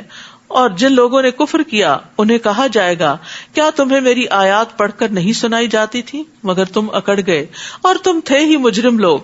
اور جب تمہیں کہا جاتا کہ اللہ کا وعدہ سچا ہے اور قیامت کے آنے میں کوئی شک نہیں تو تم کہہ دیتے تھے ہم نہیں جانتے قیامت کیا چیز ہے، ہم تو اسے ایک ظنی چیز شمار کرتے ہیں، یعنی خیال ہے بس، یعنی خواب کی طرح ہے، اور ظنی چیز پر ہم یقین نہیں کر سکتے. اس وقت ان پر ان کے اعمال کی برائیاں ظاہر ہونے لگے گی اور جس عذاب کا وہ مذاق اڑایا کرتے تھے وہ انہیں آ گھیرے گا. اور انہیں کہا جائے گا آج ہم تمہیں ایسے ہی بھلا دیں گے جیسے تم نے اس دن کی ملاقات کو بھلا دیا تھا، اور اب تمہارا ٹھکانہ دوزخ ہے اور تمہارا کوئی بھی مددگار نہیں. یہ اس لیے کہ تم اللہ کی آیات کا مذاق اڑایا کرتے تھے اور دنیا کی زندگی نے تمہیں دھوکے میں ڈال رکھا تھا، لہٰذا آج نہ انہیں دوزخ سے نکالا جائے گا اور نہ یہ کہا جائے گا کہ معذرت کر کے اپنے رب کو راضی کر لو. فَلِلَّهِ الْحَمْدُ رَبِّ السَّمَاوَاتِ وَرَبِّ الْأَرْضِ رَبِّ الْعَالَمِينَ. بس تعریف اللہ ہی کے لیے ہے جو آسمانوں اور زمین کا اور سارے جہانوں کا رب ہے. وَلَهُ الْكِبْرِيَاءُ فِي السَّمَاوَاتِ وَالْأَرْضِ وَهُوَ الْعَزِيزُ الْحَكِيمُ. آسمانوں اور زمین میں کبریائی اسی کے لیے ہے اور وہ زبردست ہے، حکمت والا ہے. یاد رکھیے یہ کبریائی، یہ بڑائی اللہ کا وصف ہے. رسول اللہ صلی اللہ علیہ وسلم نے فرمایا اللہ عز و جل فرماتا ہے بڑائی میرے اوپر کی چادر ہے اور عظمت میرے نیچے کی چادر ہے، چنانچہ جو کوئی ان میں سے کسی ایک کو بھی کھینچنے کی کوشش کرے گا تو میں اسے جہنم میں جھونک دوں گا. عبداللہ بن عمر رضی اللہ عنہ کہتے ہیں ایک دن رسول اللہ صلی اللہ علیہ وسلم نے ممبر پر یہ آیت تلاوت فرمائی وَالسَّمَاوَاتُ مَطْوِيَّاتٌ بِيَمِينِهِ سُبْحَانَهُ وَتَعَالَى عَمَّا يُشْرِكُونَ، اور کہنے لگے کہ اللہ تعالیٰ اپنی بزرگی خود بیان کرے گا اور کہے گا میں ہوں جبار، میں ہوں متکبر، میں ہوں بادشاہ، میں ہوں غالب. رسول اللہ صلی اللہ علیہ وسلم یہ بات بار بار دہرانے لگے، یعنی اللہ کی بڑائی بیان کرنے لگے، یہاں تک کہ آپ کی وجہ سے ممبر کانپنے لگا. یہاں تک کہ ہمیں اندیشہ ہونے لگا کہ کہیں نبی صلی اللہ علیہ وسلم نیچے نہ گر پڑے. یعنی اللہ کی بڑائی بیان کرنا اور اللہ کی بڑائی اور عظمت کو محسوس کرنا کوئی معمولی چیز نہیں ہے. اللہ تعالیٰ لیس کمثلہ شیء، سب سے بڑا ہے، وہو العلی العظیم ہے. جنت میں بھی اللہ تعالیٰ کے چہرے پر کبریائی کی چادر ہوگی. رسول اللہ صلی اللہ علیہ وسلم نے فرمایا جنت میں 2 باغ چاندی کے ہوں گے جن کے برتن اور تمام دوسری چیزیں چاندی کی ہوں گی. ہر چیز جو بھی یوٹینسل وغیرہ استعمال کی چیزیں ہیں. اور 2 سونے کے باغ ہوں گے جن کے تمام برتن اور دوسری چیزیں سونے کی ہوں گی. اور جنت عدن میں جنتیوں کے اپنے رب کے دیدار میں کوئی چیز رکاوٹ نہ ہوگی سوائے کبریائی کے چادر کے جو اس کے چہرے پر موجود ہوگی. تو اللہ کی بڑائی علم والے ہی جانتے ہیں اور ہمیں اس کو یاد بھی رکھنا چاہیے اور محسوس بھی کرنا چاہیے. آخری 2 آیات کی تلاوت. فَلِلَّهِ الْحَمْدُ رَبِّ السَّمَاوَاتِ وَرَبِّ الْأَرْضِ رَبِّ الْعَالَمِينَ وَلَهُ الْكِبْرِيَاءُ فِي السَّمَاوَاتِ وَالْأَرْضِ وَهُوَ الْعَزِيزُ الْحَكِيمُ. فَلِلَّهِ الْحَمْدُ رَبِّ السَّمَاوَاتِ وَرَبِّ الْأَرْضِ رَبِّ الْعَالَمِينَ وَلَهُ الْكِبْرِيَاءُ فِي السَّمَاوَاتِ وَالْأَرْضِ وَهُوَ الْعَزِيزُ الْحَكِيمُ. جس دن انسان اللہ کو بڑا سمجھ لیتا ہے اس دن اس کے لیے اللہ تعالیٰ کے سارے احکامات پر عمل آسان ہو جاتا ہے. اصل مشکل ہی یہ ہے کہ ہم نے اللہ کو پہچانا نہیں، اس کی قدر ہی نہیں کی جیسے قدر کرنے کا حق ہے. اللہ ہمیں سکھا دے، اللہ ہمیں سمجھا دے. وآخر دعوانا ان الحمدللہ رب العالمین.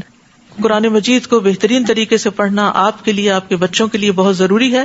تو الحمدللہ تعلیم التجوید کا کورس آئندہ پیش کیا جا رہا ہے جس میں تجوید بھی ہوگی، ترتیل بھی ہوگی، اور اسی طرح بچوں کا مفتاح القرآن بھی جس کی معلومات آپ لے سکتے ہیں.